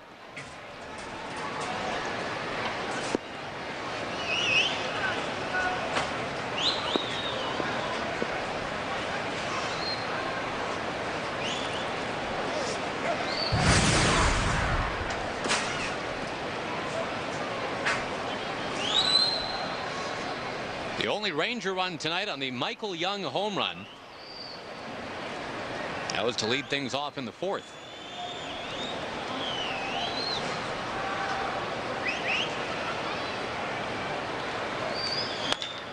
Tapper, first base, bobbled by Saltalamacchia. And coming home with it. Laird couldn't hold it. Another run streaking towards the plate with nobody covering. A throw to second base. Boy, if you had just started up the carnival music there, that would have been about right. There was nothing that you could do to back up that play at the plate. There's a ball hit to first base. Millwood has to go to first base to cover first base. You've got men on base. None of the infielders can go back that play up. The pitcher is the one that backs up home plate. He's covering first base. So once Saltalamacchia missed the ball, that's one error. And now the second error will come when he picks it up and has a play at the plate. A good throw home. They've got the runner at home plate, Grudzielanek, by 20 feet. And then the ball went by Gerald. Gerald's got to go get the ball, and no one had time to get to home plate. Just a real unfortunate error. You're out of the inning. Then you're out of the inning again. Wow. And next thing you know, 2 runs scored. It's a double error. E3 fielding it, then E3 throwing it. And it is a shame for Millwood because he got the ground ball to get out of the inning.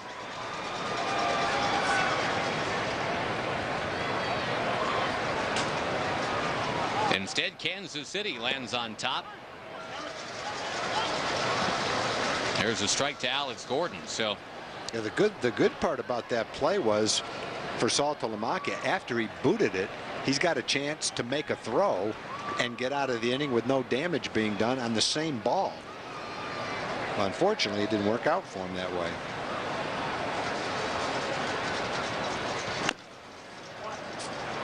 Chopped foul by Gordon.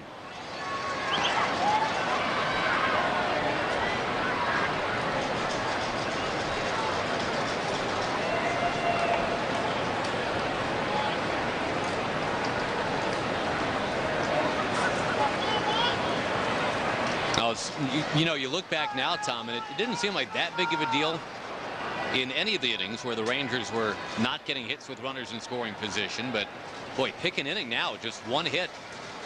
When Catalanato led off the first with a double, the Rangers couldn't score him. They had 2 on, nobody out in the 4th. Did not advance the runners.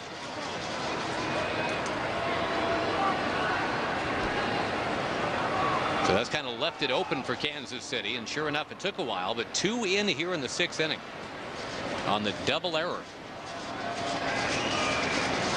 Well, now Millwood in a serious slowdown mode.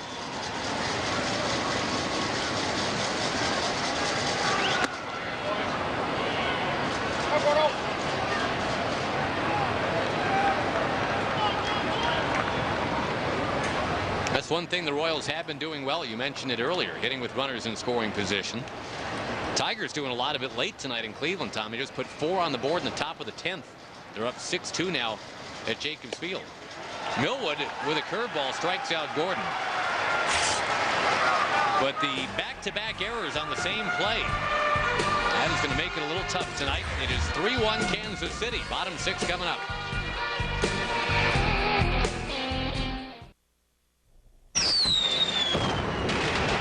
Time for the Sonic Slam inning, brought to you by Sonic. Eric Joseph Sim was right.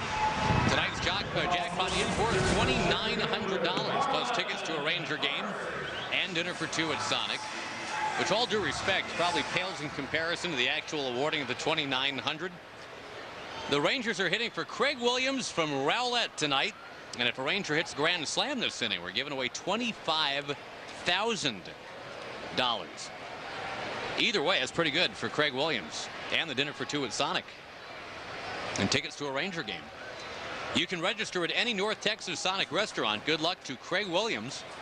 Rangers trying to battle back now. 3-1 Kansas City. Rangers against their spring training partners at a surprise Arizona. Now that is a trip worth making, I would think. Ranger fan hasn't been down a surprise yet. Marlon Byrd bashing one to left field. That is going to get down for a base hit. An extra base hit for Marlon. Pulls in a second base. And there is another leadoff extra base hit for the Rangers, Tom. They have one of those in the first from Catalanato, but they couldn't get him around and in. You're talking about spring training. I don't think I've ever talked to a fan who's gone to spring training and not really enjoyed it, whether it was Florida or Arizona. It's just a great place to go watch baseball. The players are, I think, a lot more relaxed during spring training than the intensity that you see during the regular season. I think they're more accessible. There are places you can go to meet the players, watch baseball. You can go on the back fields. Sometimes you can even talk to the players as they go from the clubhouse to the back fields. You can watch pitching practice, fielding practice, bunting practice, the game, you name it.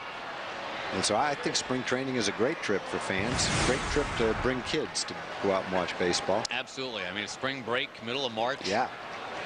If you like Ranger baseball, that's a great trip. Or if you just like baseball in general, quite honestly. I mean, all the teams that are right there in the Phoenix area. Good point. Go see anybody. Go see the Cubs, go see the Giants, go see the A's, go see the Brewers. And it's not that long a ride. Everything's within an hour. Except for what's down in Tucson. Botts, base hit, right field. Marlon Byrd will go to third. You've got runners at the corners now, and nobody out here. And the makings of a big inning for the Rangers. Nelly Cruz coming up. Now, if you're a fan of the White Sox or Diamondbacks, it's a little longer of a ride down in Tucson. If you're a fan of those two teams, I'd go to Tucson. Right. A couple of pitches got all in the strike zone. Botts whipped that one into right field.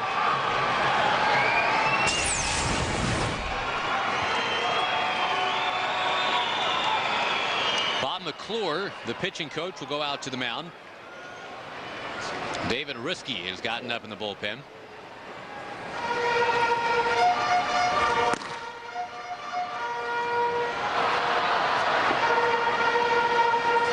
We invite you to join us on FSN Southwest weeknights during Cowboys training camp. Full coverage from Valley Ranch, and tonight at 11. FSN Live Cowboys training camp gets you up to date on all of today's news and activity.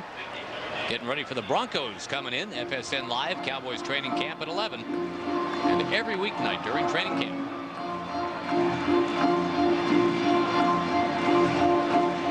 Well, a guy built like a linebacker. Batting right now, Nelson Cruz. Following a couple other guys built like linebackers too on base. Pretty big part of the order right here. Well, you can keep going right down the list. Laird, Saltalamacchia too. It's not a team of slightly built guys. No. There's Davies starting off speed with Cruz. Nelly tried to bunt his way either on or at least get the runners over his last at bat. That did not go well. Now a chance to swing away.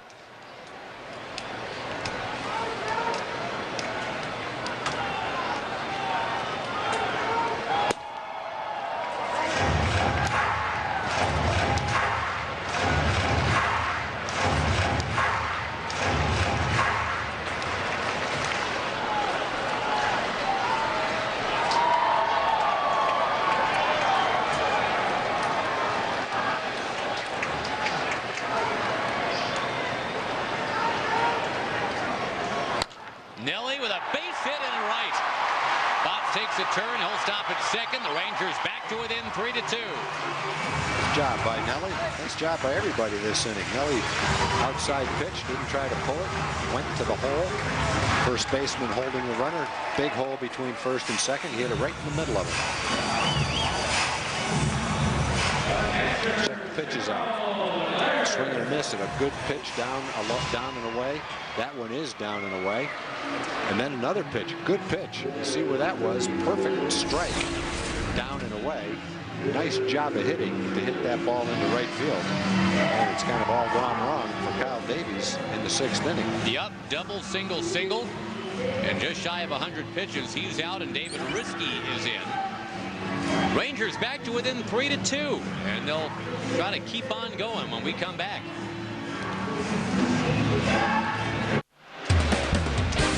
Join FSN Southwest all month long. We're getting you ready for college football. Tours of every college football team in the Southwest.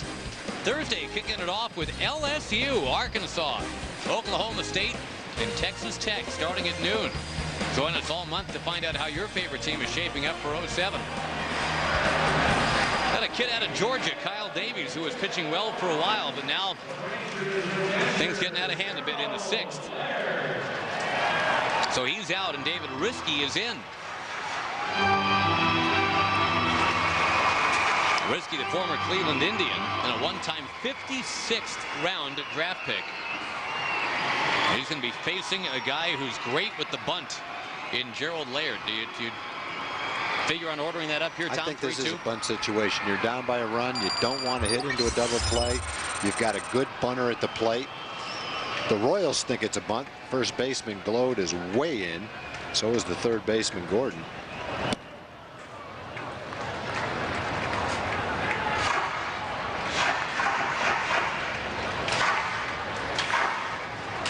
Royals not complaining about a 2.19 ERA.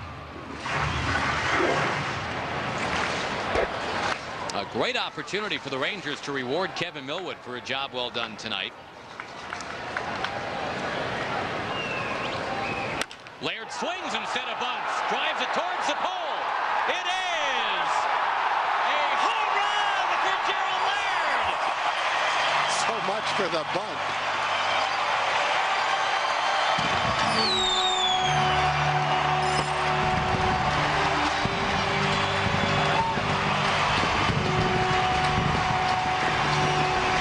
He showed the bunt.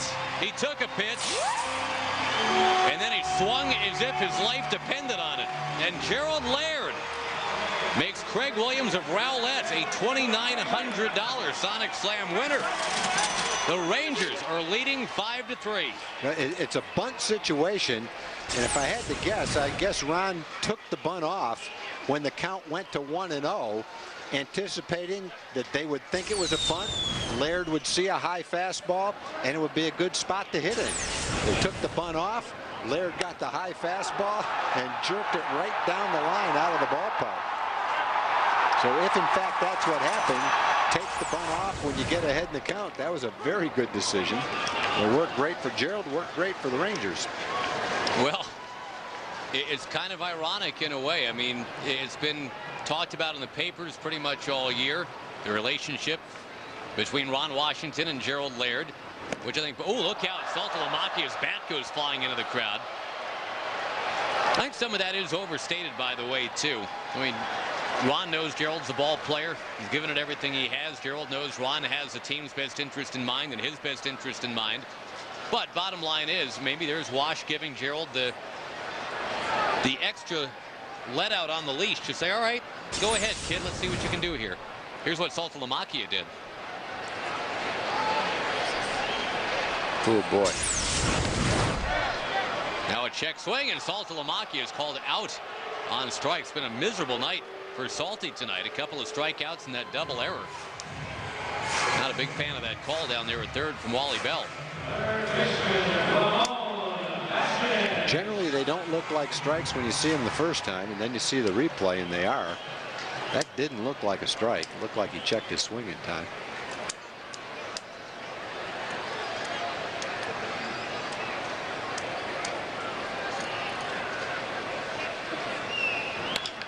Vasquez, left field. 2. Back to the Laird home run. I mean, Gerald, the double in the second inning, that was a nice start for him tonight. We had mentioned he had come in 5 for his last 33. And he has been challenged, as we've talked about tonight. And I think most athletes, they respond very well when they're challenged. Well, Gerald's a good athlete and he's competitive. I would expect him to do that. He responds with a double and the go-ahead 3-run home run. And that puts Davies on the hook for the loss in this one. Well, Davies threw the ball pretty well tonight. 1 walk, 7 strikeouts. 3 straight hits, though, chased him in the 6th, and they all scored. 1 scored while he was on the mound. The other 2 scored on Gerald's home run. And again, a nice reward for Millwood, right? I mean, he gave up 2 unearned runs in the top of the 6th.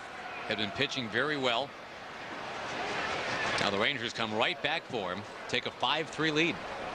And no one warming up in the bullpen, so Kevin will go out for the 7th inning. Hot night. If Kevin could get through 7 tonight and get a win, that'd be a really good start for him. Catalinato, a grounder to short. But the Rangers started the inning with 3 straight hits, and then a 4th consecutive hit was the biggest one of the night.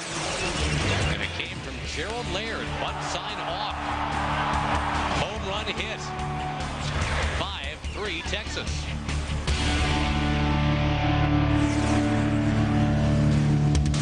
Favorite brand, America? We love baseball, hot dogs, apple pie, and Chevrolet. Stolen bases, Cochise pizza, bottled water, and Chevrolet.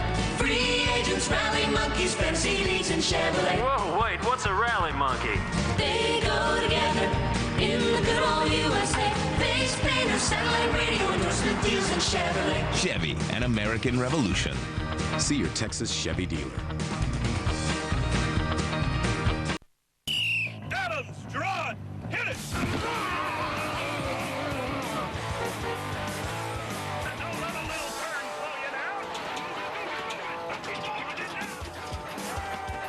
Welcome to Wendy's. Can I take your order? Valley Ranch, Valley Ranch chicken combo, please. It's wrong to miss out on Wendy's Valley Ranch chicken sandwich.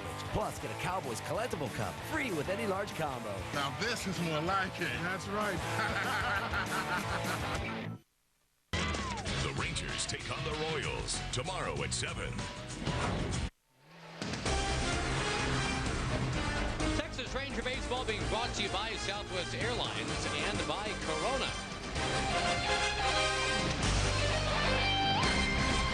Crowd of 23,806 at the ballpark tonight.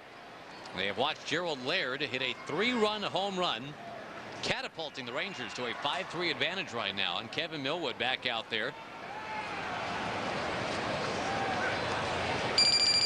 Kevin had a run of 12 in a row, retired at one point tonight.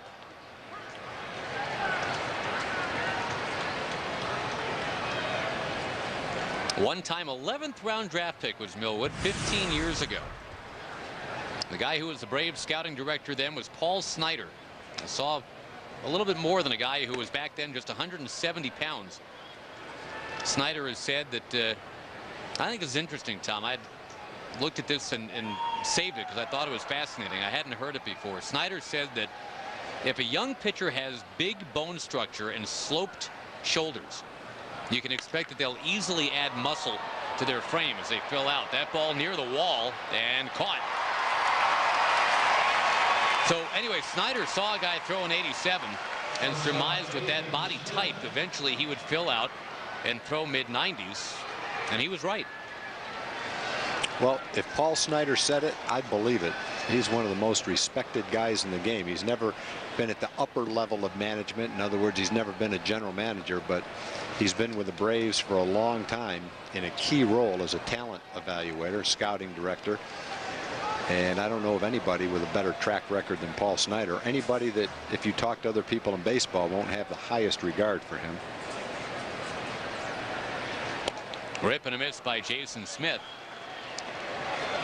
Now, I mean, it's not that everything the Braves do hits, and not everything Paul Snyder has ever said is dead letter perfect. Snyder said at the time he thought Millwood was better at 17 years old than Roger Clemens was at 17 years old, and nobody really paid much attention to that. But bottom line is Millwood has become, well, a guy who has filled out, a guy who does throw mid-90s when he's on. Oh, the other statement is true. He was better than Roger Clemens. When Roger Clemens was 17, nobody knew who he was. He was on his way to junior college. Now, you got to be a genius with a crystal ball all rolled into one to be able to predict exactly what's going to happen. Right. Because scouting is an educated guess. But guys like Paul Snyder that have been doing it for as long as he has, the way they analyze players, they don't necessarily do it with a stat board. They do it with gut feel and what they've seen before, body types, projection. Sure, you factor in statistics a little bit, but the old-time scouts and the way they go about their business, it's an art form. Joaquin Benoit getting ready. Not many of them left either. That one's up too high. That is an argument that really does rage in some circles in baseball. Crystallized as, are spreadsheets more important than stopwatches? Or the stat head's data points more valuable than Paul Snyder's 2 eyes? I think that the data points are very important. But given the choice of one or the other, I'll take a Paul Snyder over any statistician that ever lived and anything they could ever contribute to a scouting effort. Give me Paul Snyder or anybody like him any day. Jason Smith is down on strikes. That's what, 8 strikeouts now for Millwood? Yeah.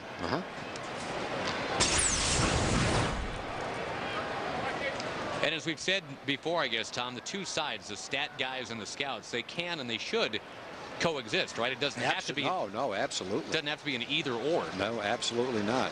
You have to utilize every available means to evaluate talent that you have, and that means you have to blend the old with the new.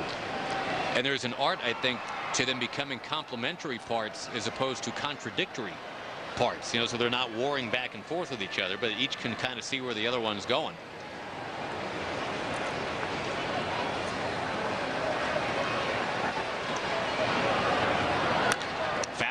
By LaRue, 1-1.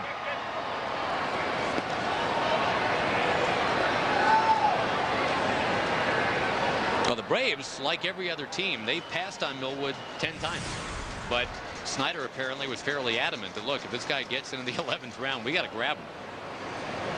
And Paul might have been saying that from the 7th round on. It just wasn't getting the guy pulling the trigger to say go for it. Outside to LaRue, 2-1. Can't remember. Paul may have been the one pulling the trigger back then. I can't remember exactly what their hierarchy was when Kevin was drafted.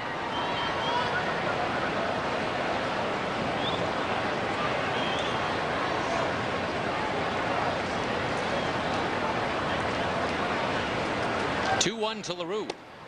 Make it 2-2 to LaRue.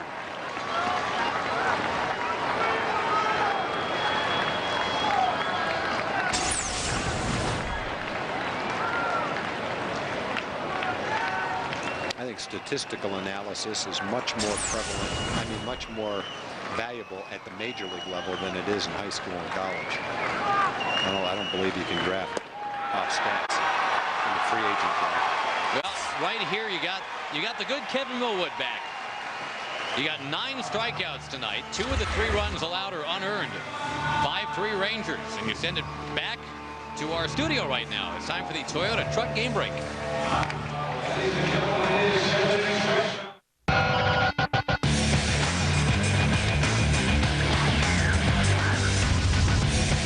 Welcome into the Toyota Truck Game Break. I'm John Radigan in the FSN studios, and we get you back out to the bottom of the 7th inning in just a moment. With an off day yesterday, several Rangers players did what they like to do on off days. They gave back to their community. How often do you interview or get interviewed by baseball players at Guitar Hero video game tournaments? This is the first. You heard it here first. It's the first. Proud to be taping a show at C.J. Wilson's first annual Guitar Hero Tournament. Guitar Hero is a video game. It tests hand-eye coordination and music ability. That's Wes Littleton and Jason Botts competing against each other. It's all to raise money for the Hemophilia Association. Tomorrow on the Rangers Live pregame show, a full story on the Guitar Hero Challenge. And this week on the Rangers Insider, we'll bring you the whole half hour from the House of Blues and the Guitar Hero Challenge. We'll see you after the game with Rangers. 5-3 Rangers now, and it's been a big night for the Rangers battery of Laird and Millwood. Gerald trying to prove that he belongs in the lineup. And yes, he produced a $2,900 Sonic Slam winner tonight with his 3-run home run. Here's Kinsler fouling one. Millwood to 102 pitches. And Tom, we've seen him at 102 pitches in the 5th inning before. Yeah. You know, the fact he can get in the 4th inning a couple times. Everything the Rangers thought that they had locked up with Kevin Millwood, you are seeing tonight. This is exactly what he is capable of doing. There's out number 1 here, bottom 7. David Riske took over, and I think you're exactly right, Tom. I mean, we'll obviously find out after the game the thought process that went into taking the bunt sign off, but you know, Riske was behind 1-0. He, like the whole rest of the ballpark, is thinking, okay, Laird's bunting. He's a great bunter. It's a bunt situation. I just got to lay one in there. Bunt sign taken away, and Laird creamed it. The hardest bunt pitch to bunt is a high fastball. It's a little bit easier to bunt the ball on the ground that's down lower. And so in that situation, if you're the pitcher, you're going to throw your 92-mile-an-hour fastball a little bit above the belt, right around the belt, to try to get the hitter to pop up the bunt. You've seen the bunt sign. You've seen him square around. You assume it's still on. And if you're Ron Washington, you say, hey, look, my guy ripped a double the first time up. He's been struggling, but I like the way he's swinging the bat tonight. I think they're going to throw him a fastball to hit. I'm going to let him swing this time. You give him the hit sign. The pitcher grooves a belt-high fastball, and the hitter, who looked like he's swinging the bat pretty well on the double that he ripped the first time up, gets a good pitch to hit and hits a 3-run homer. Good strategy if that's the way it went down. Young already with an opposite field homer tonight is going to drive one foul. There is another possibility, and that's that Gerald missed the bunt, missed the hit sign on the first one. Wasn't supposed to bunt in the first place. I have no idea exactly what happened, but it was a bunt situation. And so I think the first explanation has some credibility.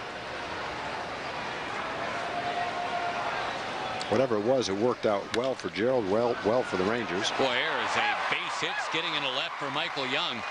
And the march towards another 200-hit season continues for Michael.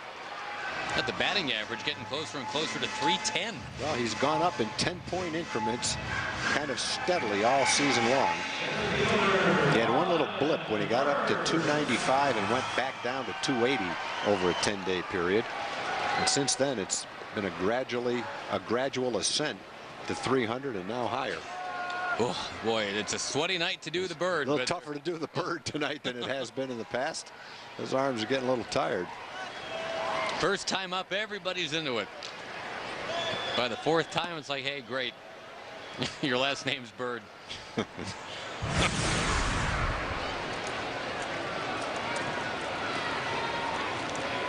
that graph you're talking about for Michael Young be a little bit more jagged, I guess, for Marlon Byrd. I mean, he had the quick ascension, and he just kind of plateaued for a while. Then he was trending down considerably for a couple of weeks. Now maybe he's hiking it back up.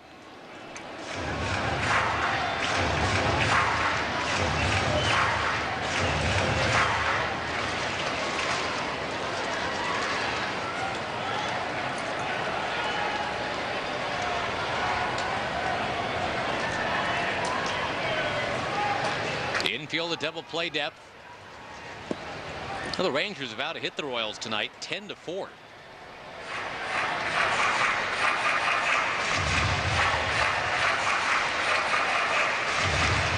Same two teams tomorrow. Marlon Byrd, if he's in the lineup, everybody will be doing that again. Rangers have to face Gil Mesh tomorrow night. The high-priced free agent pickup. There's a strike to Byrd.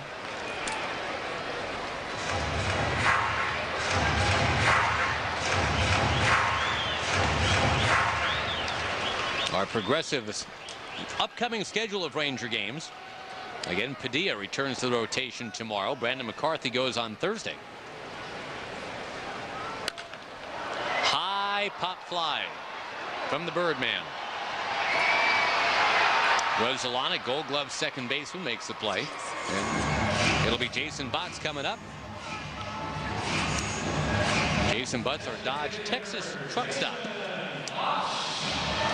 Chatting with him in just a bit.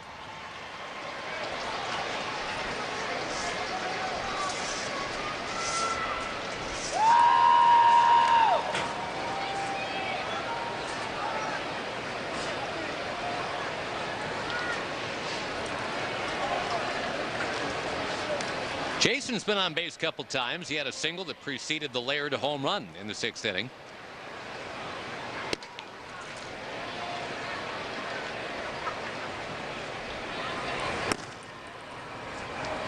That's Ryan Z. Braun to differentiate from the other Ryan Braun. And George Costanza nemesis Lloyd Braun. Botts will take, and there's a strike on the inside corner. The Braun from Minnesota, or from Milwaukee, Tom, that guy, wow, what a season he's having. That could be a rookie of the year now that Hunter Pence is on the DL. Yeah, I think he's kind of stolen it.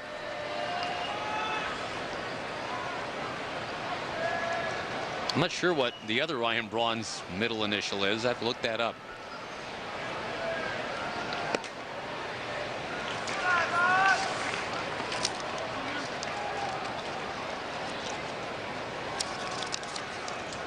You know what the Z in Ryan Z. Braun stands for? No. Zeus? Zucchini. No, I'm kidding. It's Zachary. Ryan Zachary Braun. I think the other candidates in the National League, Tulowitzki, the shortstop from Colorado, is a pretty good candidate. Tim Lincecum, starter for San Francisco, is a pretty good candidate. Hunter Pence, I think, needs to come back healthy and finish strong. Otherwise, I don't think he's played enough. I think Braun is going to pass him. Heck, Braun's hitting .348. Wow. And the Brewers are still hanging right in there, too. I mean, he'll be a big reason if the Brewers indeed hang on in the Central. Yeah. That is high to Botts, 3-2.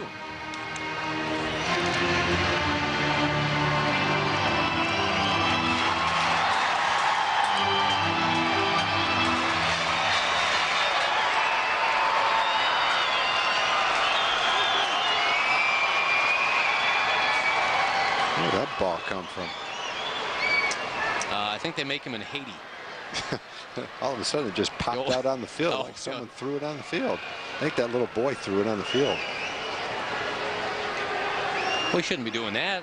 I don't think he, you know how sometimes a little kid will get a ball and thinks he's supposed to throw it? Yeah, okay, well. I think that's what he did. I don't know where else the ball could have come from. No harm, no foul. Nobody got hurt. No. 3-2 pitch, runner goes. A foul by Botts. And Tom, I know it's killing you. You know what the other Ryan Braun's middle name is? Let's see. Ryan Q. Braun, Quincy. X for Xerxes. No. The great King Xerxes? No. J for Joseph. Oh, okay. All right. Pretty simple. I only bring that up because they had the clock on me down in the truck to see how long it would take till I could find it.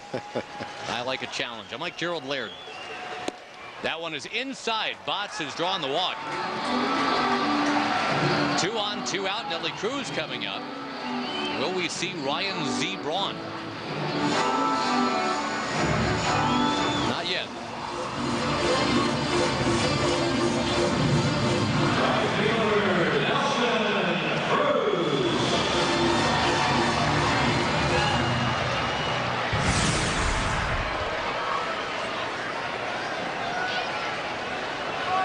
Nelson and RBI single just last inning. The one inning where the Rangers were able to get some hits together with runners in scoring position. Again, it was against the Royals where Nelly came back to the big leagues after his exile to AAA that lasted 45 games.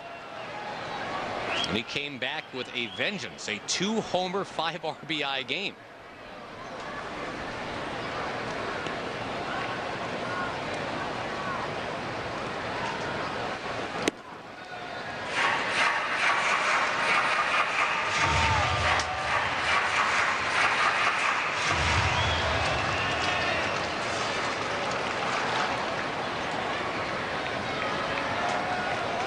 One of the home runs that he hit was against Zach Greinke. Oh, I just thought it had terrific stuff when we saw him in Kansas City. He was throwing hard that day. His fastball reached the upper 90s.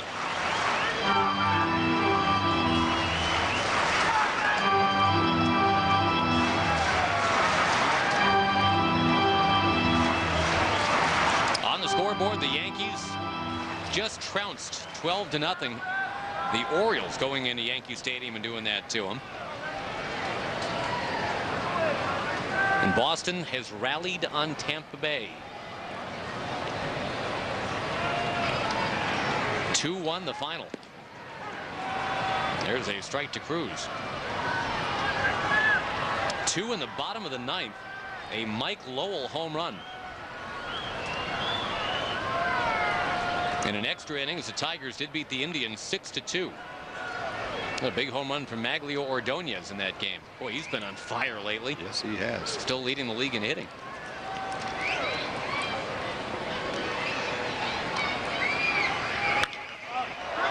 Towering pop-up. And somebody's got to grab it. It's the shortstop. And that's the inning. The Rangers strand a couple, but they lead by a couple. 5-3 at the end of 7.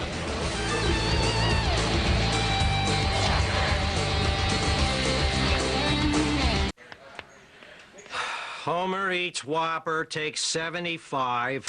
Action. Ow! Ow! Double meat, double cheese, double bacon. 3-second rule. Cut. Cut.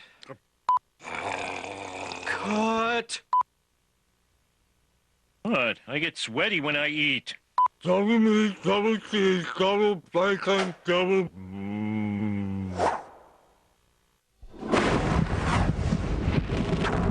I think definitely the most memorable moment up to this point has been my first big league home run, and there's gonna have to be some World Series titles, I think, to outdo that one. But that was a great moment. It definitely surpassed the first game, the first hit, and all that stuff. I was fortunate enough to have my mother there that night, and it was a good night. That was Jason Botts, brought to you by Dodge, your Texas truck stop. We move on to the 8th inning, and a new pitcher to tell you about in more ways than one, I guess, Tom. We're going to tell you about the guy on the mound here, and that is going to be Joaquin Benoit. But some breaking news that comes to us just as Joaquin is warming up. The Rangers, they just called it in. They have come to an agreement with first-round pick Blake Bevan out of Irving High School. Very good. And that the game of chicken, as we said, who blinks first? I have no idea who blinked, if anybody blinked. Maybe it was just a handshake. I bet everybody blinked. I bet the negotiations started and each team gave and gave and gave, and finally it came down to the last hour. They each gave a little bit more and got a deal done. That's generally the best way for it to work out. Team's happy to get their guy. Yep. Their guy's happy to sign with the Rangers. Everybody comes out ahead. And most importantly, Blake Bevan can say, I'm a Texas Ranger, and the Rangers are glad to have him. Thank heaven for Blake Bevan. All right. That's what the Ranger fans are hoping to say in, well, X number of years. Blake would tell you it's going to be real soon. We'll see. He's not short on confidence, and that's good. He's not shy. And if he develops into an ace and a #1 starter, I think that's the kind of attitude you want him to have. And heck, if you're throwing 96 miles an hour with an unhittable slider, why wouldn't you be confident? Benoit goes 1-1 here with the leadoff man, David DeJesus. Well, it will definitely be something to look forward to, and we do not have word yet on the status of the other high-round picks that the Rangers are still trying to get signed before the deadline. But Bevan, we are told, is a done deal. DeJesus blasting away. Marlon Byrd racing over, and now slowing down. He's got it. DeJesus hit the ball pretty well tonight. He's flied out 3 times to center field and hit a line shot to the first baseman. 0 for 4. Hang in there.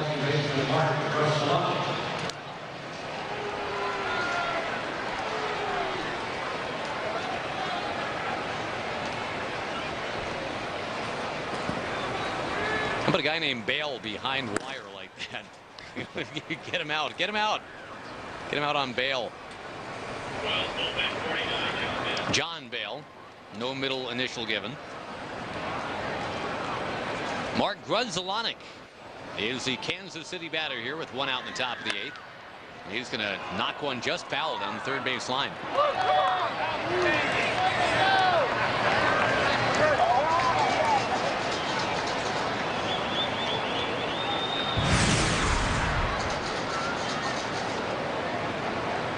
Well, the Rangers have had a checkerboard pattern of wins and losses on this homestand. It's been a loss and a win, a loss and a win, a loss and a win to get to 3-3. Now trying for the modest 2-game win streak after the day off yesterday.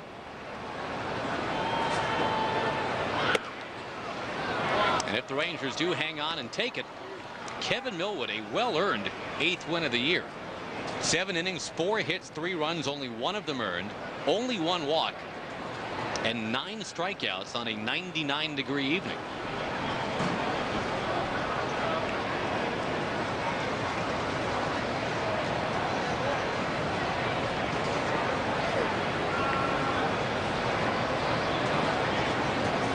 Laird out to converse here with Benoit. And the Rangers get action in their bullpen. The guy who is emerging as Mr. 9th inning now, C.J. Wilson. This would seem to confirm it right here. 8th, 9th, 2-run lead. Benoit in the 8th would appear to have settled into the setup role. C.J. with 4 straight saves would appear to have settled into the closer's position.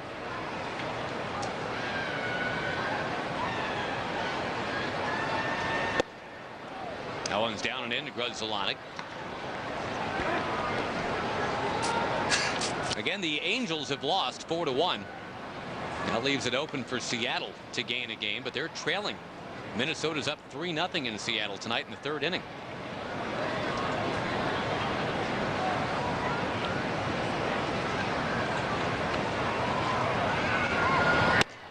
Grudzielanek, Wisconsin-born, El Paso raised. Goes up in the count 3-1.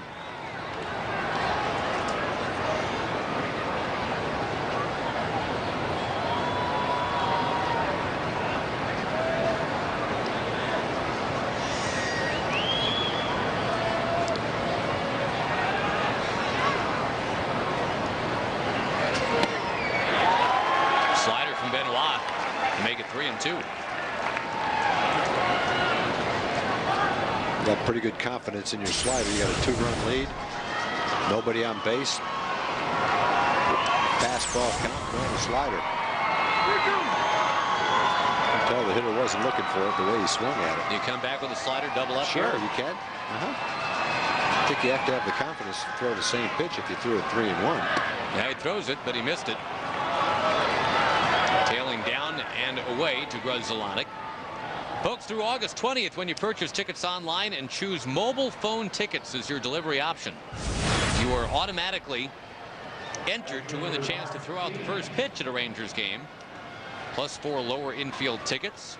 You can also enter at TexasRangers.com/first pitch sweepstakes.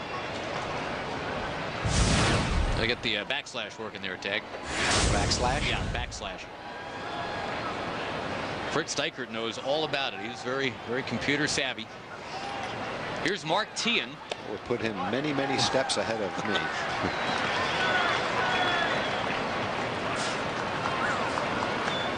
You got to be careful here with Teahen, a guy that's just starting to emerge with the power stroke again. He's got 3 doubles and a home run in his last 3 games.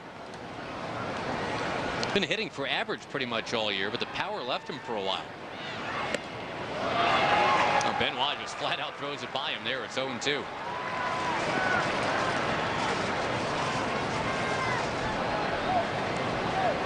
Mets beat the Pirates 5-4, so they will not lose ground. The Phillies did beat the Nationals 3-2, and Atlanta has rallied in the 9th and won their game 5-4 this evening.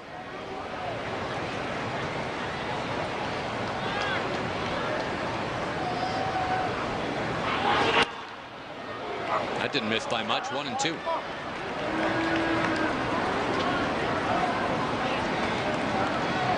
According to the tracker, it really didn't miss at all.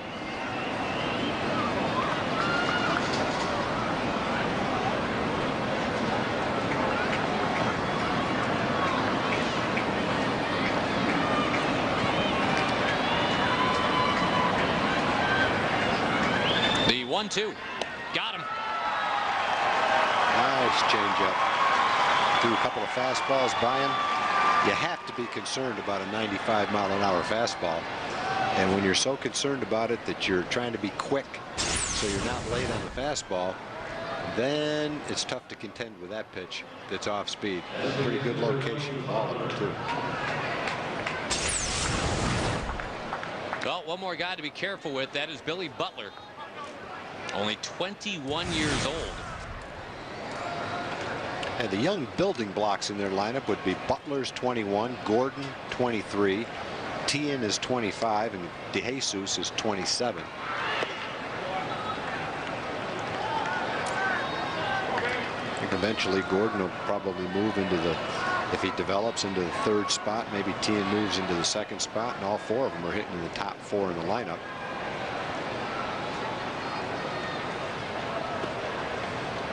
Butler, who was a high school teammate of one of the great Ranger pitching prospects, Eric Hurley, in the Jacksonville, Florida area.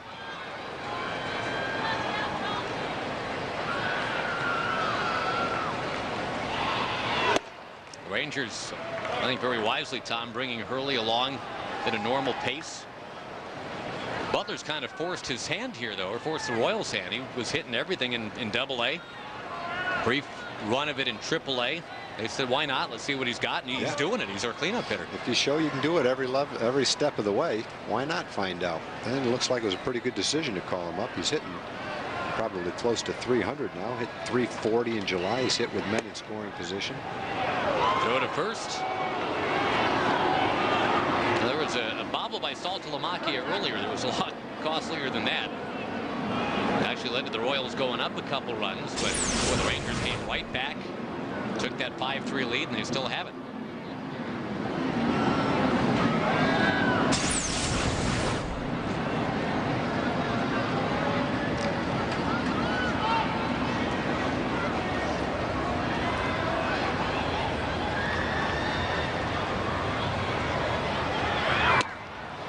Wow, swinging 3-0. Trying to tie it up. It didn't surprise the Rangers. Benoit threw him a slider, 3-0. He had a 2-run game. Royals had nothing to lose. You got a young kid up there. Why not? Give him the green light. Probably going to get it several years from now when he's slugging it out as an all-star. Missed. 2 on. You got the lefty Glode coming up. So what do you do if you're on Washington? You got C.J. Wilson out there. Looks like a pinch runner coming into the game, too. Tony Pena Jr. for Butler.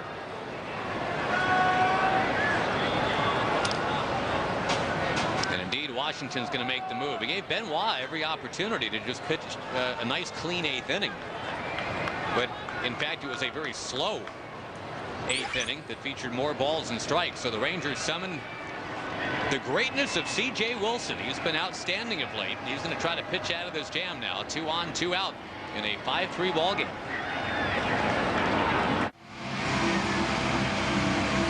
Time to recognize Chevy's most dependable fan. That would be Amron Massey of Fort Worth.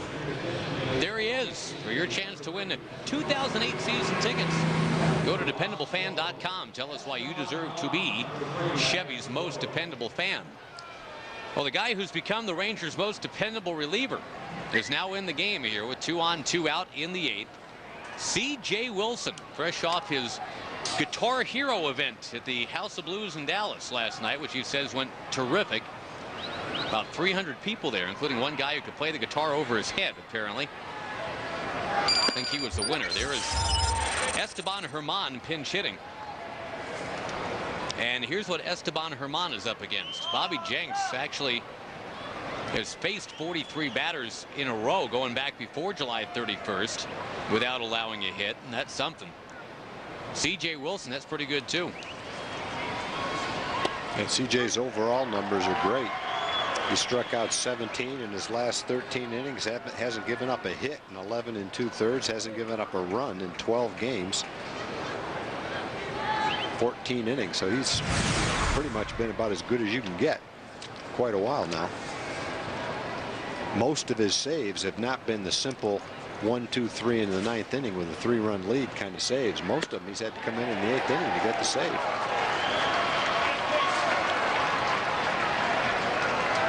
Again, Pena pinch running at first. Grzelcyk at second. The Rangers hanging on here 5-3.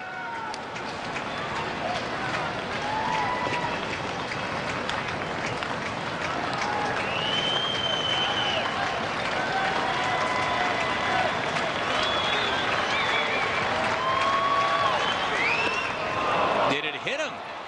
Yes, it did. To load him up. It got away from him on 1 and 2. Boy, that ball was 3 feet from home plate. And now CJ is really up against it. However, there's a lefty coming up. And that has been where CJ has really excelled, facing the lefties.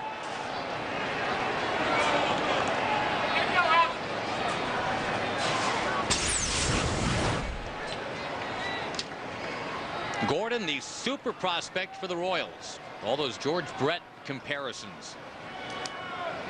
As you said earlier, Tom, it's a lot to put on a 23-year-old kid. Evidently, he's got good makeup, but even with confidence, good makeup, and a ton of ability, I don't believe it's in anyone's best interest to be called the next George Brett. Ask Kirk Gibson how he liked being called the next Mickey Mantle all those years coming up. Dangerous situation, though, here.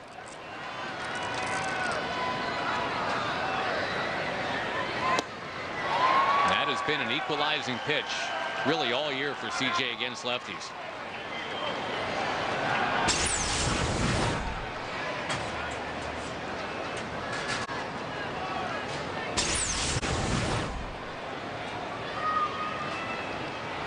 Two walks and a hit batsman. That's how this rally has been achieved for Kansas City.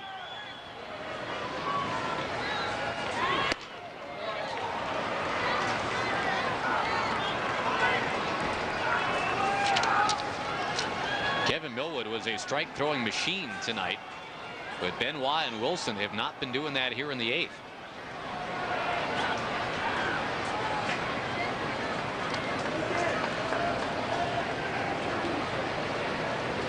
Again, the off-field news tonight, Blake Bevan has signed with the Rangers.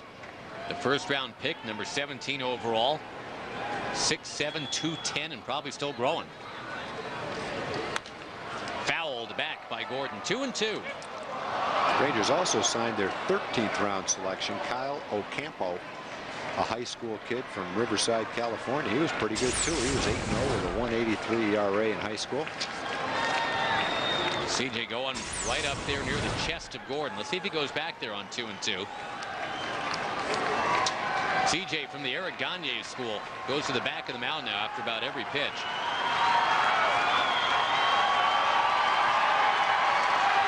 He got him! Struck him out! And you can see why the confidence is there in CJ Wilson. Still 5-3 Texans. A Wednesday Rangers game seems similar to any other day. Some of the best baseball players in the world, ballpark hot dogs, great family fun. But savvy Rangers fans know Ozarka website Wednesdays can double their midweek merriment. See, they log on to TexasRangers.com where they buy Wednesday tickets and select sections for half price. Their great Rangers baseball costs so little, they'll probably go next Wednesday too. Join in on half price hump days with Ozarka website Wednesdays at TexasRangers.com. You can use some baseball. You're watching FSN Southwest. Well, the Rangers trying to make it 2 straight wins. They've got a 5-3 lead. It stays 5-3 thanks to C.J. Wilson. He strikes out a tough young hitter. Got Alex Gordon. Pretty nice pitch, tailing in.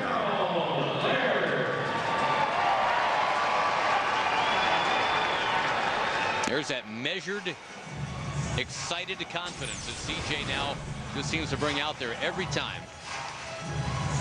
Pitching change for the Royals and some defensive changes to tell you about as well.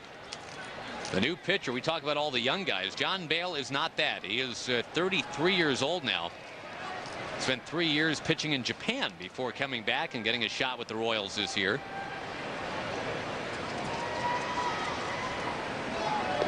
He was a Carp. The Hiroshima Carp. 3 years there. He's going to face one of the heroes from tonight so far, Gerald Laird. He of the 3-run homer, now he of the 1-hop bunt. And that is out number 1. One of your defensive changes you're staring at here, that's Gordon moving over from third to first. Esteban Herman stays in the game, taking Gordon's spot at third. First baseman Jared Saltalamacchia. Jared Saltalamacchia will get the turnaround bat as a righty.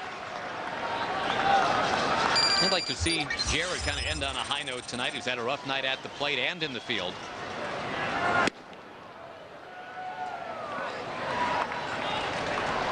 Looking ahead, top of the 9th inning tag. It'll be the bottom third of the Kansas City batting order coming up. No. John Bale, originally Blue Jays property. He came up right around the same time that Michael Young was coming up through the system for the Jays. Out of the University of Southern Mississippi.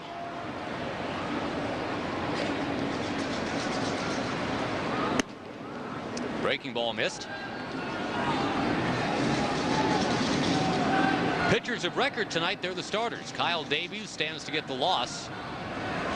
Kevin Millwood the win. And again, on a night where I think everybody was kind of poised to see what Kevin would come out there with tonight. Well, on a hot night, he gave the Rangers 7 strong innings, only 1 earned run allowed, 9 strikeouts, only 1 walk. It really appears that the adjustment Kevin made by moving to the other side of the mound has allowed him to make pitches better than he was doing it before. The command of his pitches was very good tonight with all his pitches. He had a good curveball, slider, cutter, fastball, you name it. He was throwing it tonight, and most of the time right where he wanted it.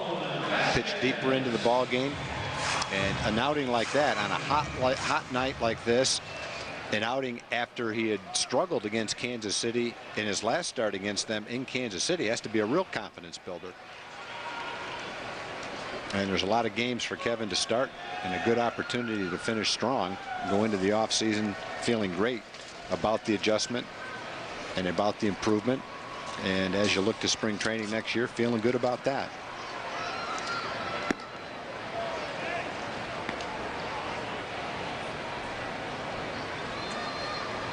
Most of the runs in this game coming in the 6th inning. 2 for the Royals and 4 for the Rangers in that inning. Vasquez fouls one. Again tomorrow, another 7:35 game. It's a $1 hot dog night, and Vicente Padilla comes back into the rotation.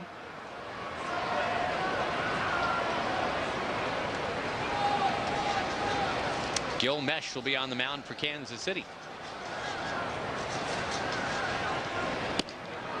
1-2 the count to Vasquez.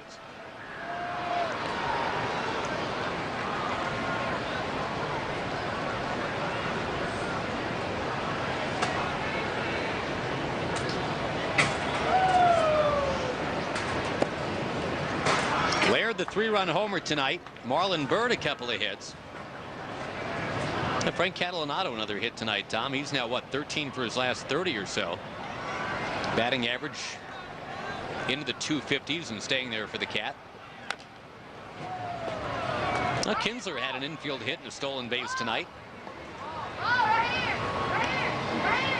The only Rangers who have not reached base are the 2 guys right at the bottom of the order. Saltalamacchia is 0 for 4, and so far Vasquez 0 for 3.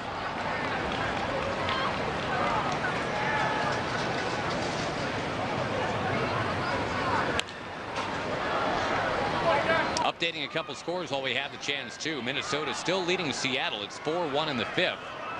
The Mariners could be wasting an opportunity to gain on the Angels, who lost 4-1 to Toronto. Your team, the Cardinals, picked up a game, though. They beat Milwaukee. And the White Sox, I mean, the Cubs lost. They picked up a game on both the teams ahead of them. Vasquez down on strikes. So now it's up to C.J. Wilson to get 3 outs, get the Rangers a 5-3 win here. Back in just a moment.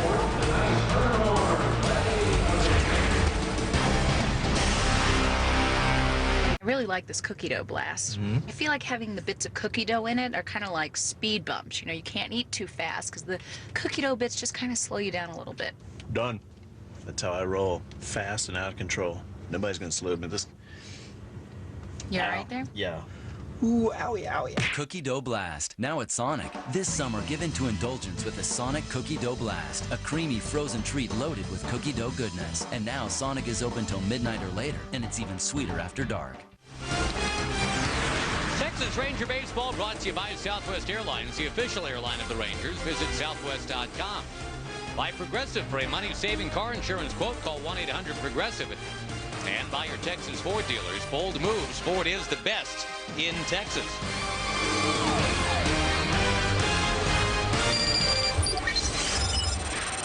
C.J. Wilson missing inside, and the 9th inning is underway. Boy, C.J. just continues to shine. Looking for a 5th save of this month of August. He had never been groomed as a closer. Not really been considered. Got some defensive help here. David Murphy takes over in left. And Brad Wilkerson now into the game at first base.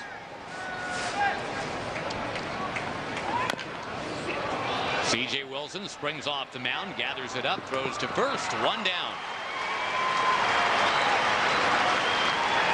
The long string of offers continues now against C.J. Wilson. As for our energy to take you anywhere, brought to you by Valero. Ready for the fastball?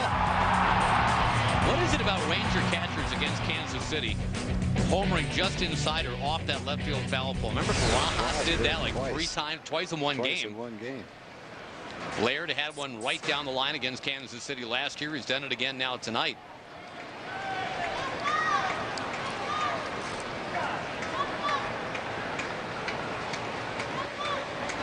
C.J. Wilson now is at 12 1/3 innings since the last time he's allowed a hit.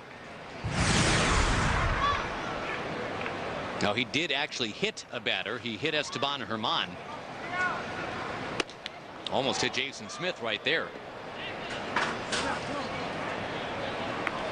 C.J. hasn't allowed a run in about 6 weeks, Tom. It's been July 6th the last time.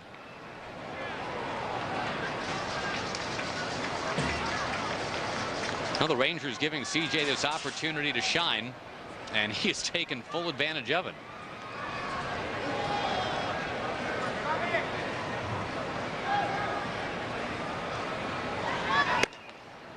Got to throw strikes over here. 3-0.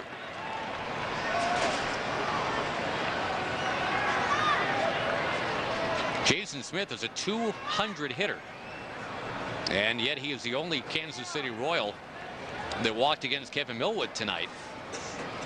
And Wilson's in danger of walking him here.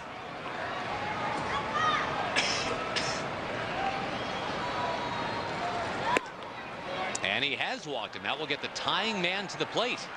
Looks like Jason LaRue will be called back. And Buck probably. Yeah, catcher for catcher here. Buck, a guy with 16 home runs to LaRue's 4. Is having a real nice year. Yeah, you don't like to see Buck up right here, where one swing of the bat can tie the game.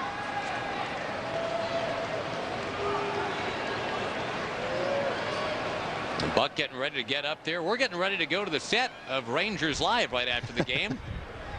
But look at Buzz. He's smiling. He's ready. He's happy. Look at that. Oh, and their mics are open. I did not know. Oh, my goodness. How about that? Hi, guys. Hi. Yeah, be careful. Yeah. Yeah. Buzz, the Royals treated you so nice in Kansas City a couple of weekends ago. And now you got to sit here and root against them. Well, you know, that turnabout's fair play, right? I mean, you know, it's not that I'm not trying to be gracious, but I told them no more hospitality. I'm sorry. All right. Well, they were nice to you. You were nice to them, but it ends tonight. That's right. All right. That's right. All right. Sounds good. Talk to you after the game, guys. Okay. Thank you. John Buck will be coming up there, right-hand slugger. Ranger infield, a double play depth. Hey, the ground ball, the double play depth is going to turn this into a Ranger win.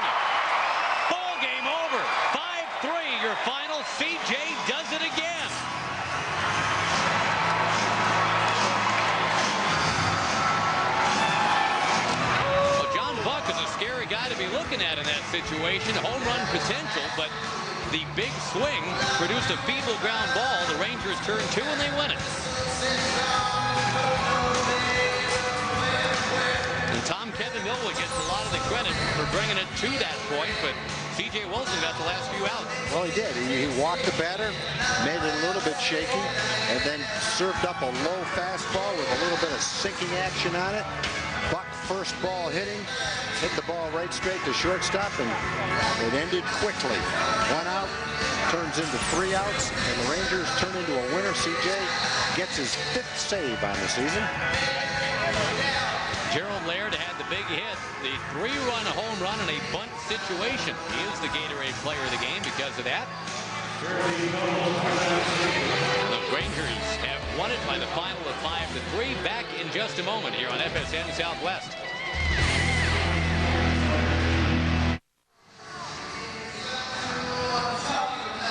5-3 Rangers our score. That is a final. Gerald Laird had the big hit tonight, and he is standing by with our Jim Knox. All right, here he is, Gerald Laird, with the big blow, a 3-run homer in the 6th. Now, you attempted to bunt the first swing. Did Rod Washington take the bunt off in the 2nd string? What happened? No, it's basically a play you run. You know, I had the bunt. They gave it to me in the next pitch, but if a team kind of runs the wheel, you're supposed to pull it back and swing. So I had my eye on the shortstop, and I seen him break, and I seen the second baseman, and so I kind of just pulled it back and let the trigger loose, and I got a pretty good pitch to hit and got in the air. So it did, yeah. Deep shot to left field. Nice hit there. Talk about Kevin Millwood. He had a nice performance tonight. Oh, Millie threw the ball really well. I mean, he's the man, you know. I mean, he's out there, you know, working his tail off with some aches and pains. But that guy's a gamer. He goes out there and gives us what he's got. And I just enjoy being back there with him because it's fun to watch when he's on his game. All right, Gerald, congratulations on the big night. Right now, let's head upstairs and join Josh and Tom. Josh? All right, Jim, thanks. Laird, Millwood, Wilson, 3 big names tonight as the Rangers beat the Royals 5-3. For Tom Grieve and Jim Knox, this is Josh Lewin inviting you to join us tomorrow at 7:30 here on FSN Southwest. Rangers and Royals again with Ford Rangers Live beginning at 7 o'clock. Stay tuned. Rangers Live postgame coverage is straight ahead, so keep it right here on FSN Southwest.